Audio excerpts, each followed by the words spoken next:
নিঃশব্দ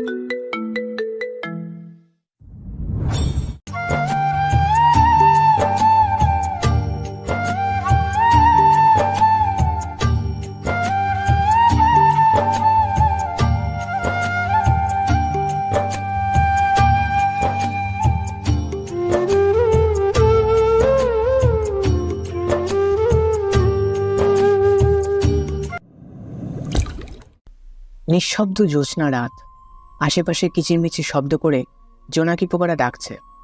চারিদিকে হিমেল হাওয়ার গতিবেগ পরিবর্তন লাগছে। পরিবেশটা মন্দ না। রাতের আধার, তার উপর আকাশের চাঁদটা যেন আজকে বেশি আলো দিচ্ছে।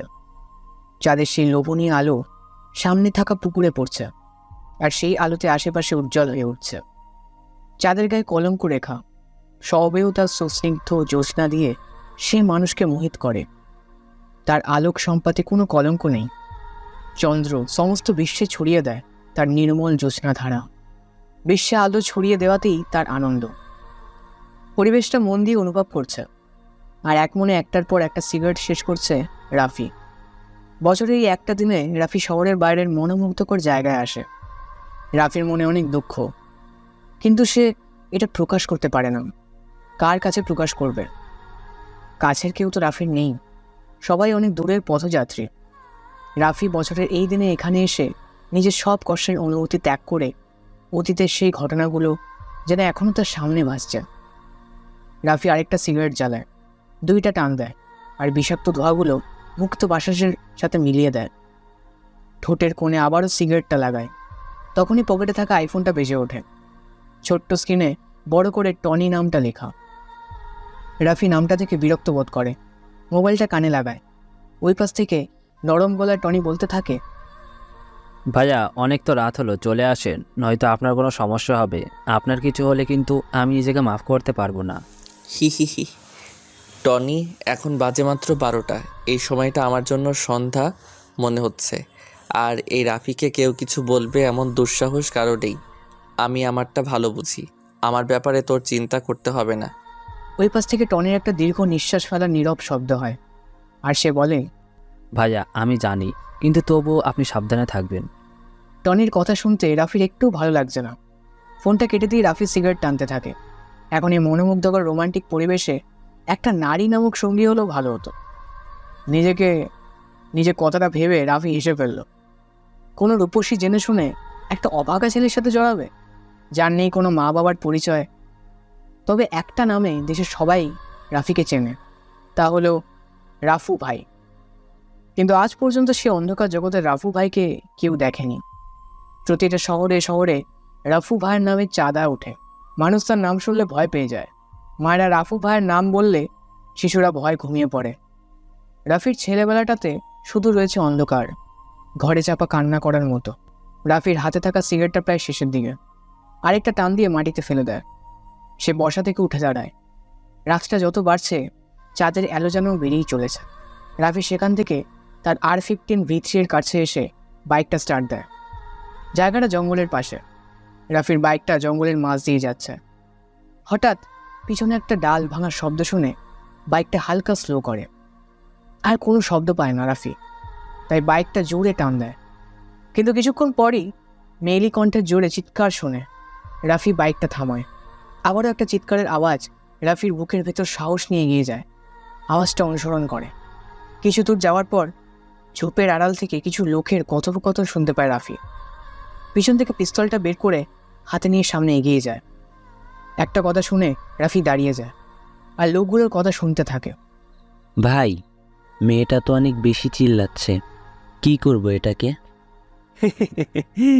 ঘুমের ওষুধ খেলে মানুষ যেমন ঘুমিয়ে পড়ে, ঠিক তেমনভাবে ঘুমের একটা ওষুধ দিয়ে দে। ভাই, এখানে ঘুমের ঔষধ পাবো কোথায়? হারে বোকা, ঘুমের ওষুধ মানে পিস্তলের বুলেট। আগে আমাদের কাজ শেষ করি, তারপর একটা বুলেট খরচ করে মেয়েটাকে ফেলে চলে যাব। রাকিবের কথা শুনে নুসরাত নামের মেয়েটা ভয় পেয়ে যায়। সকালের দিকে বন্ধুদের সাথে ঘুরতে এসে নুসরাত রাস্তা হারিয়ে ফেলে, আর এই ছেলেগুলো তাকে কিডন্যাপ করে এখানে নিয়ে আসে। এতক্ষণ নুসরাত জ্ঞানহীন অবস্থায় ছিল। কিছুক্ষণ আগে যখন তার জ্ঞান ফেরে, তখন সে নিজেকে এমন খারাপ অবস্থা দেখে জোরে চিৎকার করে ওঠে। নুসরাত ঢাকার সবচেয়ে ধনী বিজনেসম্যানের একমাত্র মেয়ে।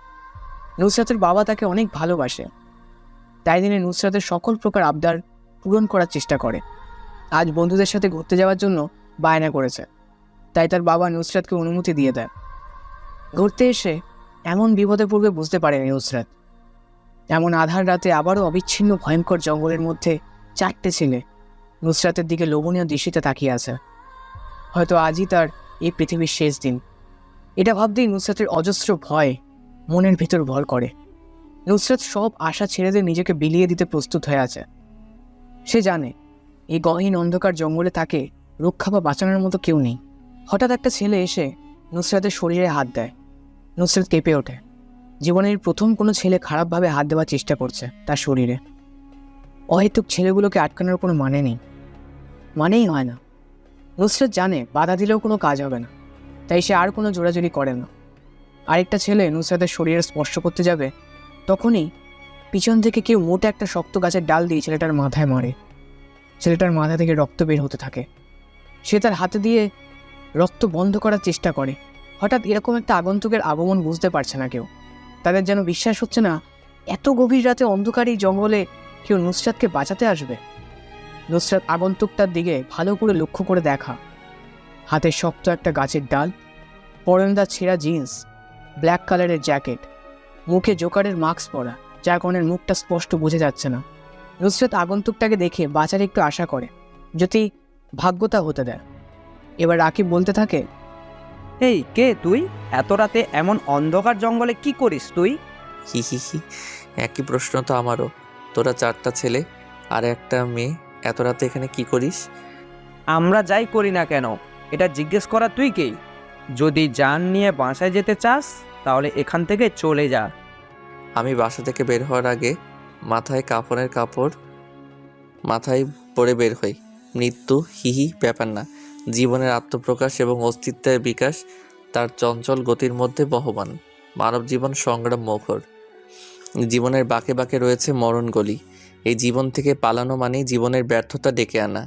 জন্ম মৃত্যু দোহে মিলে জীবনের খেলা, কিন্তু মৃত্যুর বিভীষিকা। তো নৈরাশ্যের গাঢ় তমসাকে জয় করে আলোকিত আনন্দ ক্ষেত্র রচনাই জীবনের কর্ম। তুই তোর মরার সেকেন্ড গুনতে শুরু কর। এই তোরা যা, ছেলেটাকে শেষ করে দিয়ে আয়। শূন্য হাতে 2টা ছেলে আগন্তুকটার দিকে এগিয়ে আসে। আগন্তুকটা মুচকে এসে পিছন থেকে M500টা বের করে পরপর 2টা গুলি চালায়, বলে 2টা যে মেয়ে ছেলেগুলোর কপালে লাগে। নিস্তব্ধ হয়ে মাটিতে লুটিয়ে পড়ে ছেলে 2টা। কপাল থেকে গড়গড়িয়ে রক্ত পড়তে থাকে। আগন্তুকটা হালকা নিচু হয়ে বসে পিস্তলে কিছু অংশ রক্ত লাগিয়ে নাক থেকে শুকতে থাকে। রক্তটা যেন অনেক তার প্রিয়। আগন্তুকের এমন ডেভিল মার্কা রূপ দেখে ভয় পেয়ে যায় রাকিব। রাকিবের প্যান্টের পকেটে থাকা ছোট ছুরিটা বের করে সে হাতে নেয়। নুসরাত পাশেই দাঁড়ানো ছিল, যার কারণে রাকিব বাম হাত দিয়ে তাকে কাছে টেনে গলায় ছুরিটা ধরে রাখে। রাকিব ভয়ে ঘেমে একাকার হয়ে গেছে। তার কাছে মনে হচ্ছে তার সামনে মৃত্যুর দূত দাঁড়িয়ে আছে। নিজের জীবন বাঁচানোর জন্য নুসরাতকে রাকিব ব্যবহার করছে, যদি তার নিজের প্রাণটাই বেঁচে যায়। নুসরাত এখনও একটু ভয় পাচ্ছে না, কারণ আগন্তুকটাকে দেখে সে নিজের বিশ্বাস ফিরে পেয়েছে। রাকিব কাঁপা কাঁপা গলায় জোরে জোরে বলতে থাকে, দেখ, তুই পিস্তলটা হাত থেকে নিচে ফেলে দে, নয়তো এই মেয়েটাকে আমি মেরে দিব। হি হি হি, মেরে দে মেয়েটাকে, তাতে আমার কি? মেয়েটা তো আমার কিছু হয় না, তাহলে কেন আমি তাকে বাঁচাবো? আমার মানুষের রক্তের গন্ধ অনেক বেশি পছন্দ। মানুষ খুন করাটা আমার পেশা, আর রক্তের গন্ধটা আমার নেশা। তুই মেয়েটাকে না মারলেও আমি আমার পিস্তল দিয়ে তোদের 2টাকে মেরে দিব। রাকিব জোরে জোরে চিৎকার দিয়ে বলে, এই তুই কি পাগল হয়ে গেছিস? তোর সামনে একটা মেয়ে বিপদের মুখে দাঁড়িয়ে আছে, আর তুই তাকে বাঁচাবি না? কেমন মানুষ তুই? আমি এখনই ছুরিটা চালিয়ে দেব কিন্তু। তোকে প্রথমেই বলছি মেয়েটাকে আমি চিনি না, তাহলে কেন আমি তাকে সাহায্য করব? তুই ছুরিটা চালিয়ে দে। রাকিব ছুরিটা নুসরাতের গলার যত কাছে নিচ্ছে তত তার ঘামের পরিমাণ বেড়ে যাচ্ছে। হিমেল বাতাসে পরিবেশটা ঠান্ডা হয়ে আছে, কিন্তু রাকিব কেন যেন কি অন্ধকার রুমে আটকে দিয়ে চলে গেছে। তাকে দেখে এটা মনে হচ্ছে ছুরির ধারালো অংশটা নুসরাতের গলায় স্পর্শ করেছে। ছুরিটা বেশি ধারালো, যার কারণে হালকা স্পর্শ করতেই নরম চামড়া থেকে রক্ত বের হওয়া শুরু হয়েছে। রাকিবের চোখের ফোকাসটা আগন্তুকটার উপর হাতটা যেন কন্ট্রোল হারিয়ে ফেলেছে। এবার বেশি দ্রুত গতিতে রাকিব ছুরিটা নুসরাতের গলায় চালাবে, তখনই একটা বিদঘুটে শব্দ হয়। শব্দটা আগন্তুকের পিস্তল থেকে 2টা গুলি বের হওয়ার শব্দ। অতি দ্রুত গতিতে আগন্তুকটা গুলি চালায়। বুলেট বের হওয়ার শব্দে আশেপাশে গাছে বসে থাকা পাখিগুলো উঠে যায় আকাশ পানে। 2টা বুলেটই যে রাকিবের কপালে লাগে। পিছনের দিকে চিত হয়ে পড়ে যায় রাকিব। চোখ জোড়া এখনও খোলা, সে সোজা হয়ে বসতে চাইল, কিন্তু তা আমার পারল না। প্রবল ভয় আর অস্থিরতা গ্রাস করেছে রাকিবের ভেতর। তার শ্বাস ভারী হয়ে আসছে। মুখটা হাঁ করে কি যেন বলতে চাইল সে। আওয়াজ থেমে গেছে। মুখটা বন্ধ হয়ে এলো। চোখ জোড়া এখন খোলা দৃষ্টিতে আকাশের দিকে। রাকিবের প্রাণ পাখি এখন আকাশের দিকে। আগন্তুকটা নুসরাতকে হাতের ইশারায় আসতে বলে। নুসরাত বাধ্য মেয়ের মতো করে আগন্তুকের পিছনে পিছনে যেতে থাকে। আপনি আমার অনেক বড় উপকার করেছেন। আমি কি বলে যে আপনাকে ধন্যবাদ দিব সেটাই বুঝতে পারছি না। আপনার জন্য আজ আমি বেঁচে গেছি, আমার সতীত্বটা বেঁচে গেছে। আমি আপনার প্রতি চিরকৃতজ্ঞতা স্বীকার করছি। হঠাৎ পিছন থেকে নুসরাতের এমন কথা শুনে আগন্তুকটা পিছনে তাকিয়ে শব্দ করে হেসে বলে, কর্তব্য পালনের মধ্যেই মানব জীবনের গুরুত্বপূর্ণ পরিচয় প্রকাশ পায়। জীবনের সকল কর্মকাণ্ডের মধ্যে কর্তব্যকে অগ্রাধিকার দিতে হয়। বিশ্বজগতের কিছু দায়িত্ব সম্পাদনের জন্যেই মানুষকে সৃষ্টি করা হয়েছে। মানুষ যতদিন পৃথিবীতে অবস্থান করবে ততদিন তাকে কর্তব্য পালন করতে হবে। কর্তব্যের কাছে ভাই বন্ধু কেহই নাই। আপনি আমার অনেক বড় উপকার করেছেন। যদি আরেকটা উপকার করে দিতেন। জি অবশ্যই, বলেন আর কি উপকার করতে পারি আপনার জন্য? আসলে আমি আর আমার কিছু ফ্রেন্ডের সাথে ঘুরতে এসেছিলাম। রাস্তা ভুল করে অন্য রাস্তায় চলে আসি। আমি তখনই সেই ছেলেগুলো আমাকে কিডন্যাপ করে এখানে নিয়ে চলে আসে। আপনি যদি আমাকে বাসায় যাওয়ার একটা ব্যবস্থা করে দিতেন। আগন্তুকটা নুসরাতকে নিয়ে রওনা দেয় তাদের গন্তব্যের উদ্দেশ্যে। আঁকাবাঁকা রাস্তা পাশ দিয়ে চলে গেছে আউল। এমন নিশিরাতে 2টা যুবক যুবতী একটা বাইকে বসে আছে। কিছুক্ষণ আগেই তাদের দেখা, কিন্তু এখন মনে হচ্ছে তারা দুজন দুজনকে কত আগে থেকে চেনে। সকাল 8টা, রাফির ঘুম ভাঙে। কাল রাতে ভালো করে ঘুমাতে পারেনি রাফি। এখন সকাল সকালেই টনি এসে রাখির ঘুমটা ভাঙায়। বাসাটা অনেক পুরনো, কিন্তু ভিতর থেকে দেখলে মনে হয় না বাড়িটা এত পুরনো। দোতলায় এই বাসাতে রাফি, টনি আর কিছু কাজের লোক থাকে। নাস্তা করার জন্য রাফি নিচে এসে দেখে টনি আর কাজের লোকগুলো টেবিলে খাবার সাজিয়ে পাশে দাঁড়িয়ে আছে। এটা তাদের প্রতিদিনের নিয়ম। রাফিকে সম্মান দেখানোর জন্য সবাই প্রতিদিন এভাবেই দাঁড়িয়ে থাকে। রাফি মুচকি এসে চেয়ারটা টান দিয়ে খেতে শুরু করে। কিছুক্ষণ পর রাফি লক্ষ্য করে যে টনি এক মনে চেয়ে আছে তার দিকে, আর কোনো কিছু বলার অধীর আগ্রহ নিয়ে দাঁড়িয়ে আছে। এটা বুঝতে পেরে রাফি নিজে থেকে বলে, কিরে টনি, আমার দিকে এরকম করে চেয়ে আছিস কেন? মনে হচ্ছে কিছু বলতে চাস আমাকে। আসলে ভাইয়া, আপনি তো জানেন আমি আপনাকে অনেক সম্মান করি। আপনার অনুমতি ছাড়া কি আমি আপনাকে বলতে পারি? যদি অনুমতি দেন তাহলে বলবো। বলে ফেল, কি বলবি। তবে যেটাই বলিস না কেন সেটা যেন খারাপ কিছু না হয়। ভাই, আপনি যে একটা সিদ্ধান্ত নিয়েছেন ছদ্মবেশ নিয়ে ঢাকা বিশ্ববিদ্যালয়ে ভর্তি হবেন, এটা কি দরকার ছিল? আপনি অযথা কষ্ট করবেন কেন? আমি না হয় ছদ্মবেশ নিয়ে ভর্তি হই। রাফি কোনো কাজ করার সিদ্ধান্ত নিলে তা আগে থেকে সাজানো হয়ে থাকে। আমি চাই না আমার আসল পরিচয় কেউ জানুক, তাই ছদ্মবেশ নিয়ে আজই ভার্সিটিতে যাব আমি। সব কিছুর ব্যবস্থা কর। রাফির খাওয়া প্রায় শেষ। টেবিল থেকে উঠে দাঁড়ায়। সে সামনে সোফার উপরে থাকা সিগারেটের প্যাকেট আর লাইটার নিয়ে উপরে উঠতে উঠতে সিগারেট জ্বালায়। সিগারেটটা নিয়ে তার রুমের ব্যালকনিতে এসে দাঁড়ায়। এখন থেকে শহরটা প্রায় বেশ ভালোই বোঝা যায়। সিগারেটের বিষাক্ত ধোঁয়াগুলো মুক্ত বাতাসের সাথে মিলিয়ে দেয় আকাশ পানে। আজ যেন রৌদ্রের তাপটা একটু বেশি। ভোর থেকে সূর্যটা একটু বেশি চেয়ে আছে। সেই রোদ্দুরে ঝকমক কিরণের অসহ্যকর তাপে রাফির শরীর ঘেমে একাকার হয়ে গেছে। সেই ঘামান্ত শরীর নিয়ে ঢাকা বিশ্ববিদ্যালয় ক্যাম্পাসে প্রবেশ করে রাফি। গুটি গুটি পায়ে গেট দিয়ে প্রবেশ করে ভার্সিটির নতুন একটা ছেলে, যার নাম রাফি। পরনে তার সাদা কালোর ফুল হাতার একটা শার্ট, বুকের বোতামটা লাগানো, চকলেট কালারের ঢিলেঢালা একটা প্যান্ট, পায়ে একজোড়া কম দামি চটি, চোখে মোটা ফ্রেমের স্টুডেন্ট চশমা, মাথা ভর্তি লম্বা লম্বা কালো চুল পাশ দিয়ে কাটিং করে সিটি করা, মুখটা শ্যামলা বর্ণের উজ্জ্বল। চশমা পরার কারণে রাফিকে কেমন যেন বোকা বোকা লাগছে। কম বেশি অনেক স্টুডেন্ট নতুন একটা এই ছেলেটার দিকে তাকিয়ে আছে, বোঝার চেষ্টা করছে কি এই ছেলে বছরের মধ্যের দিকে এসেছে ভার্সিটিতে।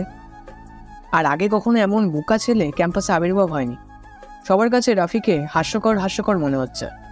রাফি আশেপাশে তাকায়। ভার্সিটির বিশাল মাঠটা জুড়ে রয়েছে সবুজ রঙের সমাবেশ। মাঠে কোথাও কোথাও বসে আছে কিছু যুবক যুবতী, যারা নিজেদের প্রেম আলাপ নিয়ে ব্যস্ত, আর কিছু স্টুডেন্ট তাদের অহেতুক কথোপকথন নিয়ে ব্যস্ত।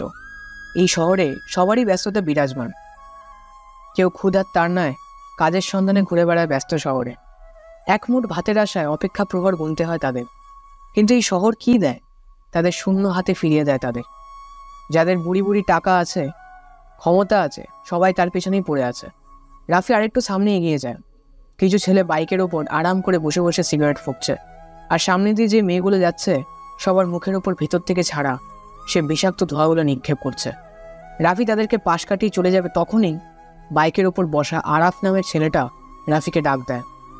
রাফি পিছন ফিরে দাঁতগুলো বের করে বোকার মতো একটা হাসি দিয়ে ছেলেগুলোর সামনে যেয়ে দাঁড়ায়। ছেলেগুলো রাফির দিকে মজার দৃষ্টিতে তাকিয়ে বলে, কিরে, নাম কি তোর? জি, রাফু না, রাফি আমার নাম। রাফি নামটা ঠিক আছে, কিন্তু রাফু উচ্চারণ করিস কেন? রাফু ভাইকে চিনিস তুই? না না, হ্যাঁ, আমি কোনো রাফু ভাইকে চিনি না। কে রাফু ভাই? হা, হা, হা, হা, হা, হা, হা। তুই এমন করে আটকে আটকে কথা বলছিস কেন? মনে হয় রাফু ভাইয়ের নাম শুনে ভয় পেয়ে গিয়েছিস। এই শহরে এমন কেউ নেই যে রাফু ভাইকে না চিনে। ছোট থেকে বড় সবার জন্য রাফু নামটা আতঙ্কে প্রাকৃতিক। ভাই, আমি সত্যি কখনো রাফু নামের কাউকে চিনি না। যদি আপনি দয়া করে আমাকে রাফু ভাইয়ের একটা ছবি দেখাইতেন, তাহলে ভালো করে চিনতে পারতাম। এই দেখ সবাই কি বলে এই ছেলে, সে নাকি রাফু ভাইকে দেখবে। শালা, রাফু ভাইকে চিনতে ছবির দরকার পড়ে না, তার নামটাই যথেষ্ট। আর তুই বলছিস রাফু ভাইকে দেখবি? ভাই, আপনিও কি রাফু ভাইকে দেখেন নাই? মাদারের বাচ্চা, কতক্ষণ ধরে বলবো? রাফু ভাইকে কেউ কখনো নিশ্চোখে দেখি নাই। উনি এমন একজন লোক যার সামনে 100 জন মানুষ মারা কোনো ব্যাপারই না। তার কথায় এমপি মন্ত্রী সবাই উঠে বসে। আচ্ছা, রাফু ভাই যদি আপনার সামনে আসে, তখন আপনি কি তাকে চিনতে পারবেন? এমন বোকা বোকা প্রশ্ন করিস কেন? রাফু ভাই আমার সামনে ওইটুক আসবে কেন? আর আসলেও আমি চিনতে পারবো। তার ভয়ানক আগমন, পরনে থাকে কালো রকস্টার ড্রেস, মুখে ভূতের মাস্ক, মধ্য দিয়ে কাটা, যেটা দিয়ে ভাই সিগারেট টানে। আরাফের কথা শুনে রাফি মুচকি হেসে বলে, ভাই, বর্ণনা শুনে মনে হলো উনি ভয়ঙ্কর একটা মানুষ। আর আমার মনে হয় রাফু ভাইয়ের সাথে আপনার দেখা হয়ে গেছে, সেটাও আবার অনেক কাছ থেকে, কিন্তু আপনার অজান্তেই হয়ে গেছে। হা হা হা হা। তুই যে বড় একটা বোকা সেটার প্রমাণ দিয়ে দিলি। রাফু ভাই আমরা সামনে এসেছে আর আমি নিজেই জানি না? তুই যেটা ভালো জানিস। এই সিবাত, একটা সিগারেট জ্বালিয়ে রাফির কাছে দে। ভাই, আমি তো সিগারেট খাই না, আমার কাছে সিগারেটের ধোঁয়াগুলো সহ্য হয় না। রাফির এমন কথা শুনে উপস্থিত সবাই জোরে জোরে হাসতে থাকে, যার কারণে আশেপাশের অনেক স্টুডেন্টের ফোকাস রাফির দিকে। রিফাত পকেট থেকে একটা সিগারেটের প্যাকেট আর একটা লাইটার বের করে সিগারেটে আগুন জ্বালায়। ডান হাত দিয়ে সাবধানে সিগারেটটা রাফির ঠোঁটের কাছে নিয়ে আসে। এটা দেখে রাফি পিছোতে থাকে। সিয়াম নামের ছেলেটা পিছন থেকে রাফিকে আটকে দিয়ে রিফাত জোর করে রাফির ঠোঁটে সিগারেটটা লাগিয়ে দেয়। অসাবধানতার কারণে জ্বলন্ত সিগারেটটা রাফির গোলাপি নরম ঠোঁটে লেগে হালকা পুড়ে যায়। সিগারেটের বিষাক্ত ধোঁয়াগুলো রাফির মুখের ভেতরে যাওয়ার জন্য সে জোরে জোরে কাশতে থাকে।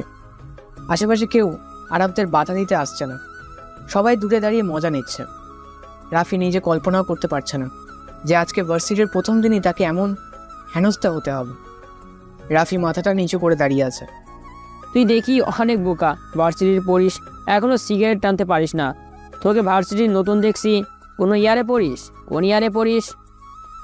রাফি মাথাটা নিচু করে আস্তে আস্তে জবাব দেয়, ভাই, আমি 2য় বর্ষে ভর্তি হয়েছি। তুই তো তাহলে আমাদের সবার জুনিয়র। এখন থেকে প্রতিদিন আমাদের সাথে দেখা হলে সালাম দিবি। আর তুই হয়তো আমাদের পরিচয় ভালো করে জানিস না। কিছুদিন নিয়মিত ভার্সিটি থাক, তাহলে এমনিতেই বুঝে যাবি আমি কে। রাফি মাথাটা নাড়ায়, যার মানে সে তাদের সম্মান করবে। পৃথিবীটা বড়ই নিষ্ঠুর, যেখানে ভালো মানুষের আনাগোনা বেশি সেখানে খারাপ লোক কিছু থাকবেই। জীবনটাকে প্রায় খুবই একঘেয়ে লাগে। কখনো কি এমনটা মনে হয়েছে যে আপনি নিজেই নষ্ট করেছেন নিজের জীবনটা? কিংবা মাঝে মাঝে বিষণ্ণতায় নিজের জীবনের প্রতি বিরক্তি চলে এসছে? এমন পরিস্থিতি প্রায় প্রতিটি মানুষেরই জীবনে আসে। মাঝে মাঝে সব কিছুকে অর্থহীন মনে হয়, নিজের জীবনটাকে বদলে ফেলা যায় নিজেই। নিজের জীবনটাকে বদলে দিয়ে নতুনভাবে জীবনের অর্থ খুঁজে নিতে নিজেকে কিছু প্রশ্ন। কি অবাক বিষয়! অবাক হলেও সত্যি যে নিজেকে কিছু বিশেষ প্রশ্ন করে নিজেই মনে মনে উত্তর পাওয়া যায়। নিজের মনের কাছেই প্রশ্নগুলো করলে সত্যিই জীবনটা বদলে যাবে এবং জীবনটাকে অনেক বেশি অর্থবহ মনে হবে। রাফি তার নিজের জীবন থেকে অনেক কিছু শিখেছে। আজ এটা তার নতুন একটা অনুভূতির সৃষ্টি। শোষিতের হাতেই সবচেয়ে বেশি নির্যাতিত হয়। যে কখনো সম্মান পায়নি সে জানে না অন্যকে কিভাবে সম্মান করতে হয়। রাফি নিজের পরিচয় গোপন রেখে আজ তা বুঝতে পারছে। রাফি নিজের শত্রুকে খুব কাছ থেকে জানে। সে এটা সবসময় চিন্তা করে শত্রুকে ক্ষমা করে দাও, কারণ তুমি বড় মনের মানুষ, তাই নয়? কারণ শত্রুদের নিয়ে ভাববে তুমি এতটা পিছিয়ে পড়া মানুষই তো নও। রাফি ক্লাসের দিকে রওনা দেয়। দ্বিতীয় বর্ষের ইকোনমিক্স ডিপার্টমেন্টটা বেশ সুন্দর আর বড়। এখনও ক্লাসে কোনো শিক্ষক প্রবেশ করেনি। রাফি ক্লাসে প্রবেশ করে। সবাই অবাক দৃষ্টিতে তার দিকে তাকিয়ে আছে। এতক্ষণে সবাই বুঝে গেছে রাফি নামের এই বোকা ছেলেটা এই ক্লাসেরই স্টুডেন্ট। রাফি বুঝতে পারছে না কোথায় যে বসবে, কারণ কম বেশি সবাই ধনী পরিবারের সন্তান। রাফি যে একটা ছেলের পাশে বসে, গা ঘেঁষে বসবে না। পাশে বসা ছেলেটি চিৎকার করে উঠল। রাফি চমকে উঠে তাকালো তার দিকে। অবাক হয়ে ছেলেটার দিকে তাকিয়ে থাকা রাফি কেন সে গা ঘেঁষে বুঝতে পারবে না? ছেলেটি রাফির দিকে তাকিয়ে থেকে বলতে থাকে, এই ছেলে, রাফি নাকি যেন নাম তোমার? তুমি আমার পাশে এসে বসেছো কেন? পিছনে তো আরও সিট আছে, ওইগুলোতে যেয়ে বসো। ভাইয়া, আমি আপনার পাশে বসলে কি সমস্যা হয়? আর সামনের সিট থাকতে আমি পিছনে যে বসবো কেন? তুমি দেখছি অনেক বোকা, কিছু বোঝো না। আর তোমাকে দেখে বোকা বোকাই মনে হয়। তুমি আমার পাশে বসলে আমাকেও বোকা বোকা লাগবে। তোমার সাথে আমার কি যায় দেখো একবার। ভাইয়া, আমি তো নতুন, আপনার পাশেই বসি। বসতে পারো একটা শর্তে, তুমি আরও দূরে যেয়ে বসো, আমার আশেপাশে যেন তোমাকে না দেখি। রাফি মাথা নাড়ায়। সে বসে বসে চিন্তা করছে পৃথিবীতে সব থেকে নির্লজ্জ হলো মানুষের মন। কিছু কিছু মুহূর্তে মানুষ খুব একা হয়ে যায়, যার মনের অবস্থা বোঝার ক্ষমতা কারো থাকে না। জীবন তো বহমান নদী, থেমে থাকে না। অনেক কিছু আশা থাকলেও পাওয়া যায় না। আশাগুলো পড়ে থাকে শুধুই স্মৃতি হয়ে, জীবনের অনেক কিছু হারিয়ে। রাফি তার অতীত নিয়ে বেশ গভীরভাবে চিন্তা করে। জীবন আসে, জীবন ভাসে অজানা স্রোতে, তবুও জীবন এগিয়ে চলে আশার লক্ষ্য পথে। রাফি তার অতীতকে নিয়ে ভাবে, কিন্তু ভবিষ্যৎকে ঠিকই সুন্দর করার চিন্তা করে। জীবনের কোনো একটা সময় মানুষ নিজেকে খুব অসহায় ভাবে, যেটা রাফি পিছনের দিনগুলোতে ফেস করেনি। এখন তার সামনে সেই ভয়ঙ্কর অতীত ভেসে ওঠে। রাফি এগুলো চিন্তা করছিল, তখনই ক্লাসের দরজায় কড়া নাড়ে সাইফুল স্যার। খুবই সাহিত্যপ্রেমিক তিনি, পড়ান কম, কিন্তু সাহিত্যিক গল্প বলেন বেশি। স্যারের পরনে একটা ফুলহাতা সাদা কালারের শার্ট, কালো প্যান্ট, চোখে চশমা, ক্লিন শেপ করা মুখ, কিন্তু নাকের নিচে বড় বড় হেঁচ কাটা গোফের জন্য তাকে বেশ মানিয়েছে। সাইফুল স্যার চেয়ার টেনে বসে পড়ে। তিনি কিছু একটা ভেবে বলে, আজ তোমাদের আমি নতুন একটা গল্প শোনাইব, সবাই প্রস্তুত হও। সকল স্টুডেন্ট নিজের গুছিয়ে স্যারের দিকে মন দেয়। রাফিও তাদের মধ্যে একজন। স্যার এবার বলতে শুরু করে, উপন্যাসটি সংগ্রহকৃত। আসসালামু আলাইকুম ভাই, একটু সরবেন, ওই সিটটা আমার। তাকিয়ে দেখি কালো রোগামতো অদ্ভুত দর্শনের একজন লোক আমার পাশের সিটটাকে ইঙ্গিত করে দাঁড়িয়ে আছে। তাড়াতাড়ি সালামের জবাব দিয়ে সরে তাকে ভিতরে ঢোকার জন্য জায়গা করে দিলাম। ঢোকার সময় লোকটার গায়ে হাত লাগার পর তার শরীরটা কেমন জানি ঠান্ডা ঠান্ডা লাগলো। একটু ভয় পেয়ে গেলাম। লোকটা মনে হয় ব্যাপারটা বুঝতে পারল এবং রহস্যময় একটা মুচকি হাসি দিল। আমি কিছুক্ষণ লোকটার দিকে তাকিয়ে অন্যদিকে ফিরে বসলাম। বাসটা ছেড়ে দিল। অনেক দিন পরে নানার বাড়িতে যাচ্ছি। বিভিন্ন সমস্যার কারণে মাঝখানে কয়েক বছর যাওয়া হয়নি। এবার একটা বড় ধরনের ছুটি পাওয়ার ফলে রওনা দিলাম। বাড়িতে নানা নানি আর দূর সম্পর্কের দুইজন মামাতো ভাই ছাড়া কেউ থাকে না। আগে অনেক লোকজন থাকতো, আমরাও বিভিন্ন সময় সেখানে চলে যেতাম। সেই সব স্মৃতি মাঝে মাঝে উকি দিয়ে যায়। কত মজাই না করতাম। হঠাৎ লোকটা প্রশ্ন করে বসল, ভাই কি নানার বাড়ি যাচ্ছেন? কিছুটা অবাক হয়ে জবাব দিলাম, জি। আপনি কি করে বুঝলেন? না, আপনাকে ওই বাড়িতে দু একবার দেখেছি বলে মনে হচ্ছে। আপনার নানার নাম করিমউদ্দিন ভূঁইয়া না? জি। আপনি আমার নানাকে চিনেন? আগে প্রায় সময় ওই বাড়িতে যেতাম, এখন আর যাওয়া হয় না। মনে মনে ভাবলাম, বাড়িতে তখন অনেক লোকই আসতো, সবাইকে তো আর চেনা সম্ভব না। ওদের মধ্যে কেউ একজন হবে আর কি। এমন সময় বিভিন্ন দিক থেকে হর্নের শব্দ কানে আসতে শুরু করলো। তাকিয়ে দেখি সামনে বিশাল জ্যাম লেগে গিয়েছে। আজকে মনে হয় বাড়ি যেতে অনেক রাত হয়ে যাবে। আপনার নাম কি? আমার নাম সগীর। আপনার নানাদের পাশের গ্রামে থাকতাম। থাকতাম মানে? এখন আর থাকেন না? না। বলে লোকটা একটা দীর্ঘশ্বাস ফেলল। তারপর হুট করে একটা কথা জিজ্ঞেস করে বসলো। আপনি কি জিনভূতে বিশ্বাস করেন? হঠাৎ এই ধরনের প্রশ্ন করায় একটু অবাক হলাম। না, কিন্তু হঠাৎ এইগুলা জিজ্ঞেস করতেছেন কেন? ও, আপনি মনে হয় আপনার নানার বাড়ির সামনের বাঁশঝাড়টার কথা শোনেন নাই। না, ওই বাঁশঝাড়ের আবার কি হইল? কিছুটা অবাক হলাম। আছে, ওইটা সম্পর্কে বিরাট এক কাহিনী আছে। ওই কাহিনী শুনলে জিনভূতে বিশ্বাস করা শুরু করবেন। মনে মনে ভাবলাম, প্রত্যেক গ্রামেই এ ধরনের কিছু কাহিনী প্রচলিত থাকে। এগুলো বিশ্বাস করার কোনো মানে হয় না। আপনার যদি সমস্যা না থাকে তাহলে বলতে পারেন।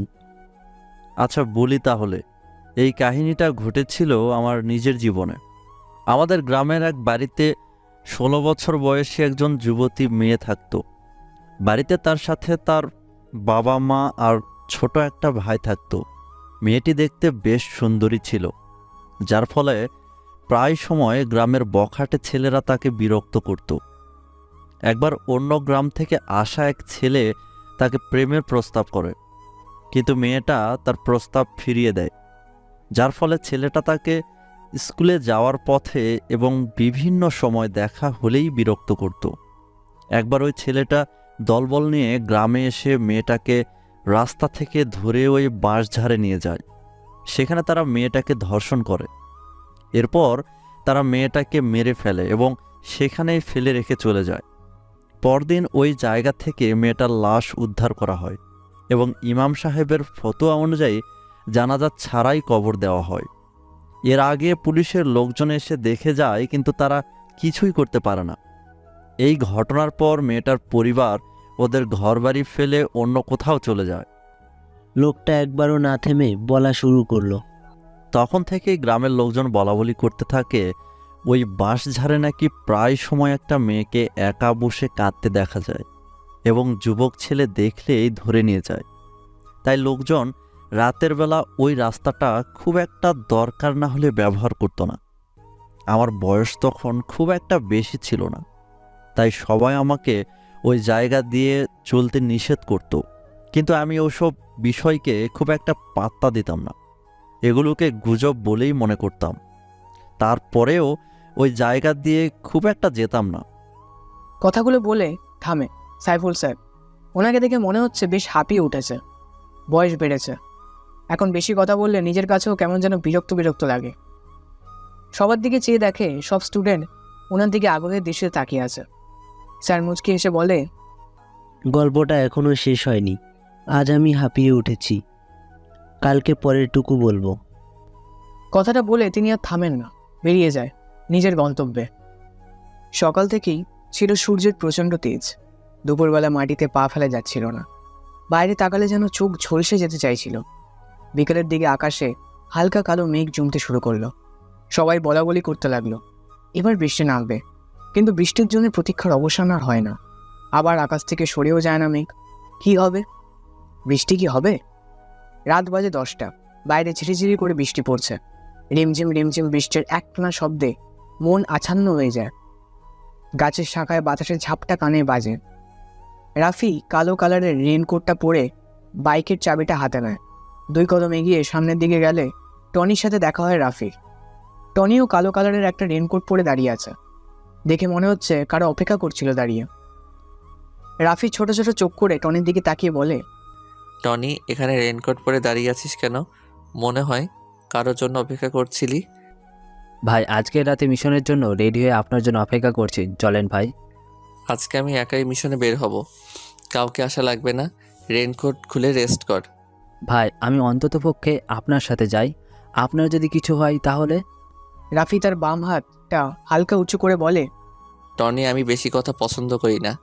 আমি জানি আমার কিছু হবে না, তবে শিয়ালের মতো 1000 বছর না বেঁচে সিংহের মতো একদিন বাঁচা ভালো। রাফি কথাটা বলে সামনের দিকে এগিয়ে যায়।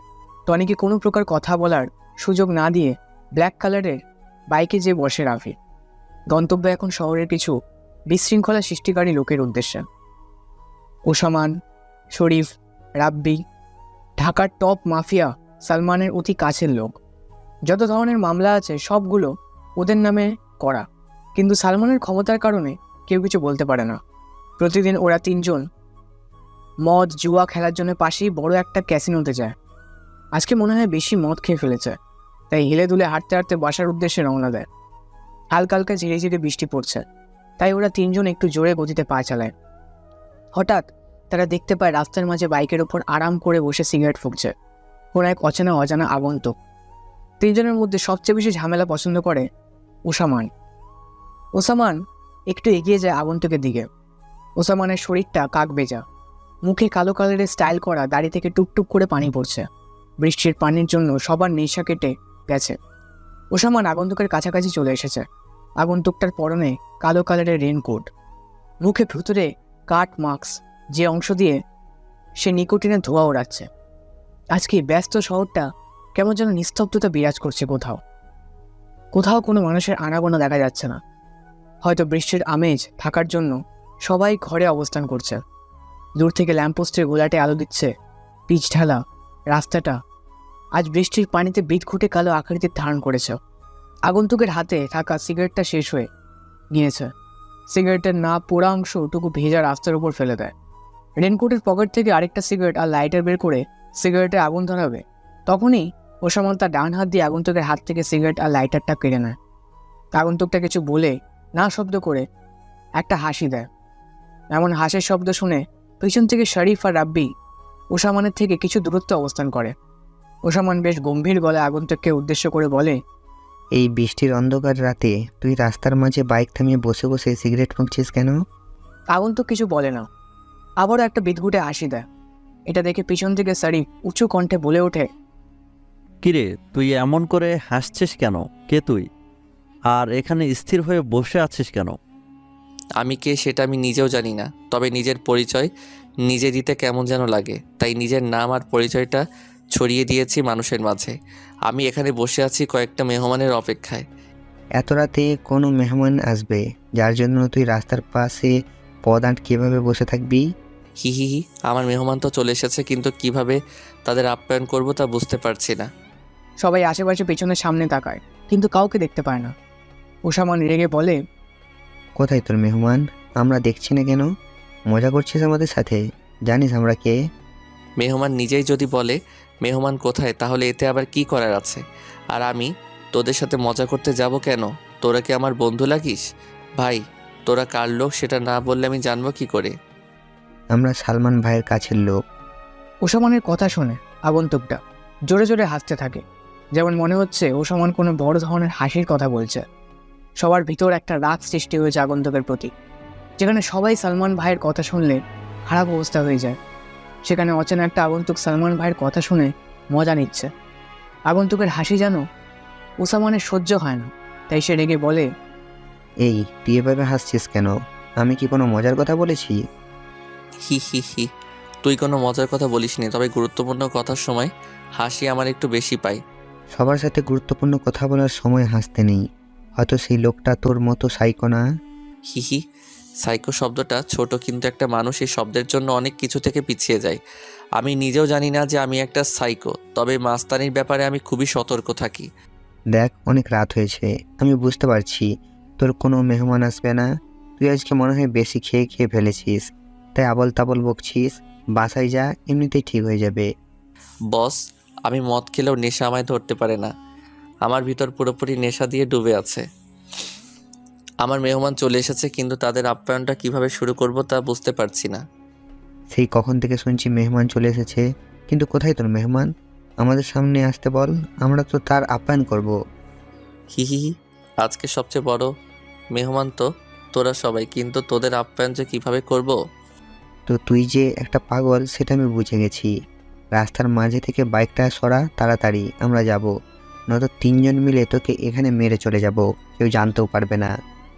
তোদের জন্য কখন থেকে বাইকের উপর বসে বসে অপেক্ষা করছি, কিন্তু তোদের আসতে আসতে অনেক দেরি হয়ে গেছে। আমার আর ভালো লাগছে না, অ্যাকশন শুরু করি তাহলে। আগন্তুক কথাটা বলে রেনকোটের পেছন থেকে একটা পিস্তল বের করে শক করে একটা গুলি করে। বুলেটটা যে সোজা ওসমানের কপাল বরাবর লাগে। কেমন যেন পরিবেশটা থমথমে অবস্থা ধারণ করেছে।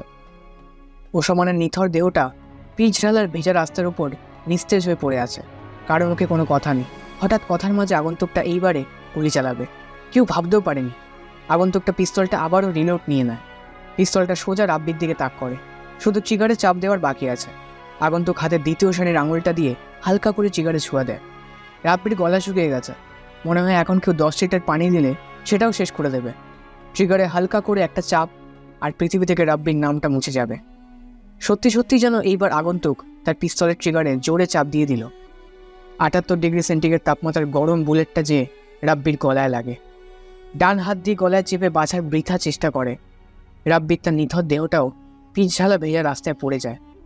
ওসামানা রাব্বির এমন করুণ অবস্থা থেকে শরীফ ভয় ভয় পিছন থেকে তার পিস্তলটা আগন্তুকের দিকে তাক করে ধরে রাখে। আগন্তুক সরু চোখে শরীফের দিকে তাকায়। শরীফ ছেলেটা অল্প বয়সেরই 23 থেকে 24 হবে হয়তো।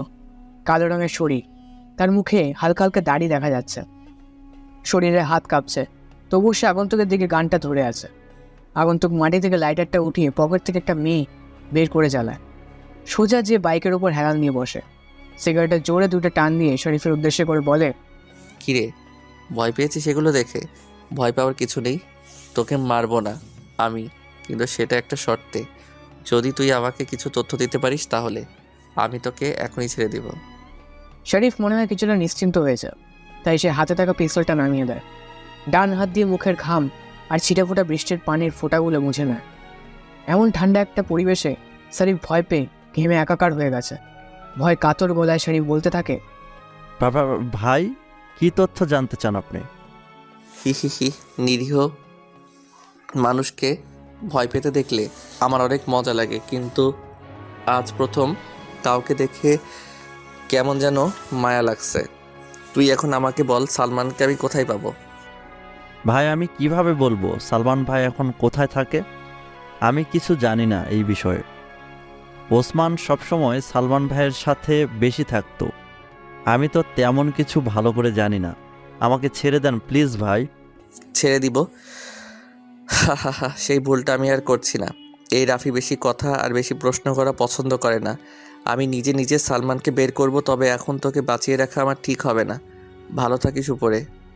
আগন্তুক তার পিস্তলটা দিয়ে সোজা একটা গুলি করে। গরম বুলেটটা যে শরীরের কপালে লাগে। কপাল ফেটে তাজা রক্ত বের হতে থাকে। বৃষ্টির আমেজে আজকে শহরটা কেমন যেন নীরব হয়ে আছে। দূর থেকে ভেসে আসছে কিছু পাতি কুকুরের বিদঘুটে ডাক। হয়তো ওরা এতক্ষণে তাজা রক্তের গন্ধ পেয়েছে। বৃষ্টি থাকার জন্য আসতে পারছে না। বৃষ্টি গতিবেগ বেড়েই চলেছে। ঝিরিঝিরি থেকে এখন বড় বড় ফোঁটায় মুষলধারে বৃষ্টি পড়ছে। মাঝে মাঝে আবার জোরে জোরে বিদ্যুৎ চমকানোর বিকট শব্দে কেঁপে উঠছে গোটা শহরটা। জায়গাটা আগের মতোই থাকবে, তবে কাল সকাল থেকে এই জায়গায় মানুষ ভয়ে ভয়ে চলাচল করবে। জীবনটা এক যুদ্ধক্ষেত্র চড়াই, উতরাই থাকবে। সব কিছু পেরিয়ে গেলে তবে তো জিত আসবে। আগন্তুক শরীফের মৃতদেহের পাশে ছোট করে লেখে, কিং রাফু ভাই। আগন্তুক সেখানে আরেক মুহূর্ত পর্যন্ত দাঁড়ায় না। বাইকটা স্টার্ট দিয়ে অন্ধকার রজনীতে তার গভীরতায় হারিয়ে যায়। ভাই, সালমানের কোনো খবর পেয়েছেন? সকাল প্রায় 8টার কাছাকাছি রাফি ঘুম থেকে উঠে নিজে এসে সোফায় বসে পড়ে। টনি চায়ের কাপটা হাতে নিয়ে রাফির সামনে থাকা ট্রি টেবিলের উপর রাখে। গরম চা থেকে বাষ্প হয়ে নিরবচ্ছিন্ন ধোঁয়াগুলো উঠতে থাকে। দুইজনের মধ্যে এক প্রকার নীরবতা বিরাজ করছে। তখনই টনি রাফিকে উদ্দেশ্য করে কথাটা বলে। টনির কথায় রাফি হাত থেকে চায়ের কাপটা টেবিলের উপর রেখে ছোট ছোট চোখ করে একটা মুচকি হাসি দেয়। সামনের দেওয়ালে ফিট করা 32 ইঞ্চি টিভিটা রিমোট দিয়ে অন করে। প্রথমেই খবরের চ্যানেলটা ভেসে ওঠে। একজন মহিলা খবর পড়ছে। ব্রেকিং নিউজ, আজ সকালে বনানীর একটা পরিত্যক্ত গোডাউনের পাশেই 3টা লাশ পাওয়া যায়। পুলিশ এখনও তাদের তদন্তের কাজ চালিয়ে যাচ্ছে। তবে পুলিশের একটাই বক্তব্য, বাংলাদেশের সবচেয়ে বড় মাফিয়া লিডার রুকু ভাই এই খুনটা করেছে। কিন্তু রুকু ভাই এই শহরে এসে 3জন লোক খুন করেছে। এটা কি সত্যিই নাকি রাফু ভাই সেজে অন্য কেউ এই খুনগুলো করছে? সবে এখন জনগণের কাছে অস্পষ্ট, আর পুলিশের কাছে ধোঁয়াশা। এখন এই পর্যন্তই। এতক্ষণ আমাদের সাথে থাকার জন্য ধন্যবাদ। টনি অবাক হয়ে তাকিয়ে আছে রাফির দিকে। টনির কাছেও কেমন যেন ধোঁয়াশা মনে হচ্ছে সবকিছু। রাফি চায়ের কাপ তার গোলাপি রঙের ঠোঁটটা লাগিয়ে আরেকটু চমক দেয়। টনির দিকে তাকায়। ছেলেটা রাফির জন্য অনেক চিন্তা করে। এতদিনে টনির প্রতি রাফির পূর্ণ বিশ্বাস স্থাপন হয়েছে। টনির এরকম প্রশ্নবোধক সৃষ্টিতে তাকিয়ে থাকা দেখে রাফি মুচকি এসে বলে, সালমানের খবর এখনো পাইনি, তবে আমি যখন এই শহরে এসেছি তখন তো সালমানকে মারা আমার জন্য কোনো ব্যাপার না। ভাই, টিভিতে যে দেখলাম আজকে সকালে 3টা লাশ পাওয়া গেছে। খুনগুলো কি রাফু ভাই আপনি করেছেন নাকি অন্য কেউ? কালকে রাতের মিশনটা আমি একাই শেষ করেছি, তবে মিশনে কাকে কাকে মেরেছি সেটা তোর কাছে ধোঁয়াশা হয়ে থাকলো। রাফি বাসা থেকে উঠে দাঁড়ায়। টনিকে আর কিছু বলার সুযোগ না দিয়ে উপরে চলে যায়।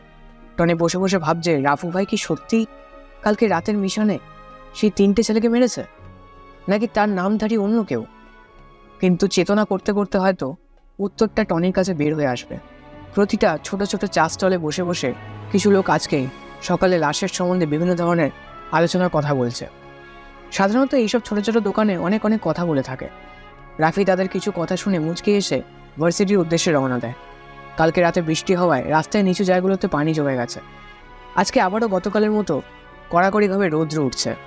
হয়তো এটাই হওয়ার আজকে। রাফি হাঁটছে অন্যমনস্ক ভঙ্গিতে, উদ্দেশ্যহীন মানুষের মতো করে হাঁটা। অথচ রাফির একটা গন্তব্য আছে, সেটা হলো ঢাকা বিশ্ববিদ্যালয়। রাফি মাথাটা নিচু করে আগের মতোই মাঠ পেরিয়ে ক্লাসের দিকে রওনা হয়। আজকেও সেই সাফিকুল স্যারের ক্লাস। রাফি স্যারের কথাগুলো খুব মনোযোগ দিয়ে শোনে।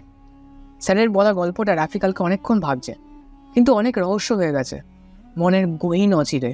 কালের মতো আজ রাফি মধ্যের বেঞ্চের বসায় ভুল করতে চায় না। শেষের দিকে ছোট একটা বেঞ্চে যেয়ে বসে সে। বেঞ্চটা জানালার পাশেই, যার কারণে বাইরে কি হচ্ছে সব কিছু স্পষ্টভাবে দেখা যাবে। রাফি জানালা দিয়ে বাইরের দিকে তাকায়। আকাশে আজকে সূর্যের তাপটা অনেকটা বেশি। কালকে বিকালের সেই অন্ধকার ভাবটা এখন কেটে গিয়ে নীল আর সাদা রং ধারণ করেছে। এই শহরে সবাই নিজের কাজে নিজে ব্যস্ত। কেউ নিজের পরিবার চালাতে বেরিয়েছে কাজের উদ্দেশ্যে, আর কিছু ধনী ব্যক্তি অফিসের জন্য বিশাল বিশাল গাড়িতে চড়ে বসে আছে। রাফি এগুলো চিন্তা করছিল, তখনই ক্লাসে সাইফুল স্যার প্রবেশ করে। আজকে স্যারের মুখে তেমন কোনো হাসি উজ্জ্বল নেই, তেমন যেন উসফুসুক দেখা যাচ্ছে। মনে হয় কালকে রাতে ভালো মতো ঘুম হয়নি তার। সবাই লক্ষ্য করছে বিষয়টা। রাফি নিজেও বুঝতে পারছে না কি এমন হলো এক রাতে, যার কারণে স্যারের রাতের ঘুম হারাম হয়েছে। সাইফুল স্যার নিজে স্বাভাবিক করে, ঠোঁটের কোন একটা হাসির ঝলক রেখে সবার উদ্দেশ্য করে বলে, আজকে সেই গল্পের বাকি অংশটুকু শুনবো। সবাই নিজেকে স্বাভাবিক করে বসে পড়ো। অন্য দিনের মতো আজকে স্যারের কথায় কোনো অনুভূতি হচ্ছে না। সাইফুল স্যার তো সবসময় হাসি খুশি থাকতে পছন্দ করে, কিন্তু কি হলো আজ কেউ বুঝতে পারছে না। স্যার ছোট একটা কাশি দিয়ে বাকি গল্পের অংশটুকু বলতে থাকে। এক রাতের ঘটনা এখনো পুরোপুরি মনে আছে। সে রাতে আমি বাজার করে বাড়ি ফিরছিলাম। ফেরার সময় ভাবলাম আপনার নানার বাড়ি থেকে ঘুরে যাই। তখন ওই রাস্তাটা দিয়েই রওনা দিলাম। যদিও ভূত পেতনিতে খুব একটা বিশ্বাস করতাম না, তারপরেও ওই দিন একটু ভয় ভয় করছিল। আকাশে চাঁদের আলো ছিল বলে টর্চটা জ্বালানোর প্রয়োজন বোধ করলাম না। চলার পথেই একটা কুকুর দেখতে পেলাম। কুকুরটাকে দেখেই মনে মনে একটু শান্তি পেলাম। যাক, আমি ছাড়াও একটা জীবিত প্রাণী আছে। কুকুরটাও কি ভেবে আমার পিছু পিছু আসতে শুরু করলো। তখন কিছুই বুঝি নাই, ভাবছিলাম কুকুরটা আমার বাজার করা জিনিসগুলোর লোভেই পিছে পিছে আসছে। আর কুকুরটার সাথে আছে বলে সাহসটাও একটু বেড়ে গিয়েছিল, তাই আর পাত্তা দেই নাই। কিছু দূর যাওয়ার পর যখন বাঁশঝাড়টার কাছে আসলাম, তখন হঠাৎ করে কার যেন হাসির শব্দ কানে বাজলো। এবার একটু আগ্রহ বোধ করলাম, একটু ভয় ভয়ও লাগতে শুরু করলো। ওই রাস্তা দিয়েই তো আমাকে বাড়ি যেতে হবে। এই জায়গায় এত রাতে কে হাসাহাসি করতে যাবে? ভাবতেই বুকটা একটু কেঁপে উঠল। পরক্ষণেই দেখি বাঁশঝাড়টার তলায় একটা মেয়ে বসে কান্না করছে। সাথে সাথে ভয়ে পুরোপুরি জমে গেলাম। তখন খেয়াল হলো তাড়াতাড়ি এখান থেকে চলে যাওয়া উচিত, কিন্তু কিছুতেই পা নাড়াতে পারছিলাম না। মনে হলো কেউ যেন আটকে রেখেছে। কুকুরটা তখন আমার পাশে দাঁড়িয়েছিল। একটু পর লক্ষ্য করলাম মেয়েটা উঠে দাঁড়ালো এবং হাতের ইশারা দিয়ে আমাকে ডাকতে শুরু করলো।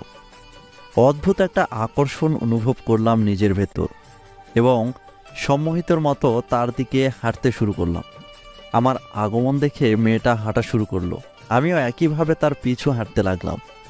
হাঁটতে হাঁটতে কত দূর পর্যন্ত গিয়েছি খেয়াল ছিল না। আসলে কোনো দিকেই খেয়াল ছিল না। মনে হচ্ছিল আমাকে সম্মোহন করে রাখা হয়েছে। একসময় একটা পরিত্যক্ত বাড়ির সামনে এসে মেয়েটা থামলো। এরপর আমাকে বাড়ির ভেতরে ঢোকার নির্দেশ দিল।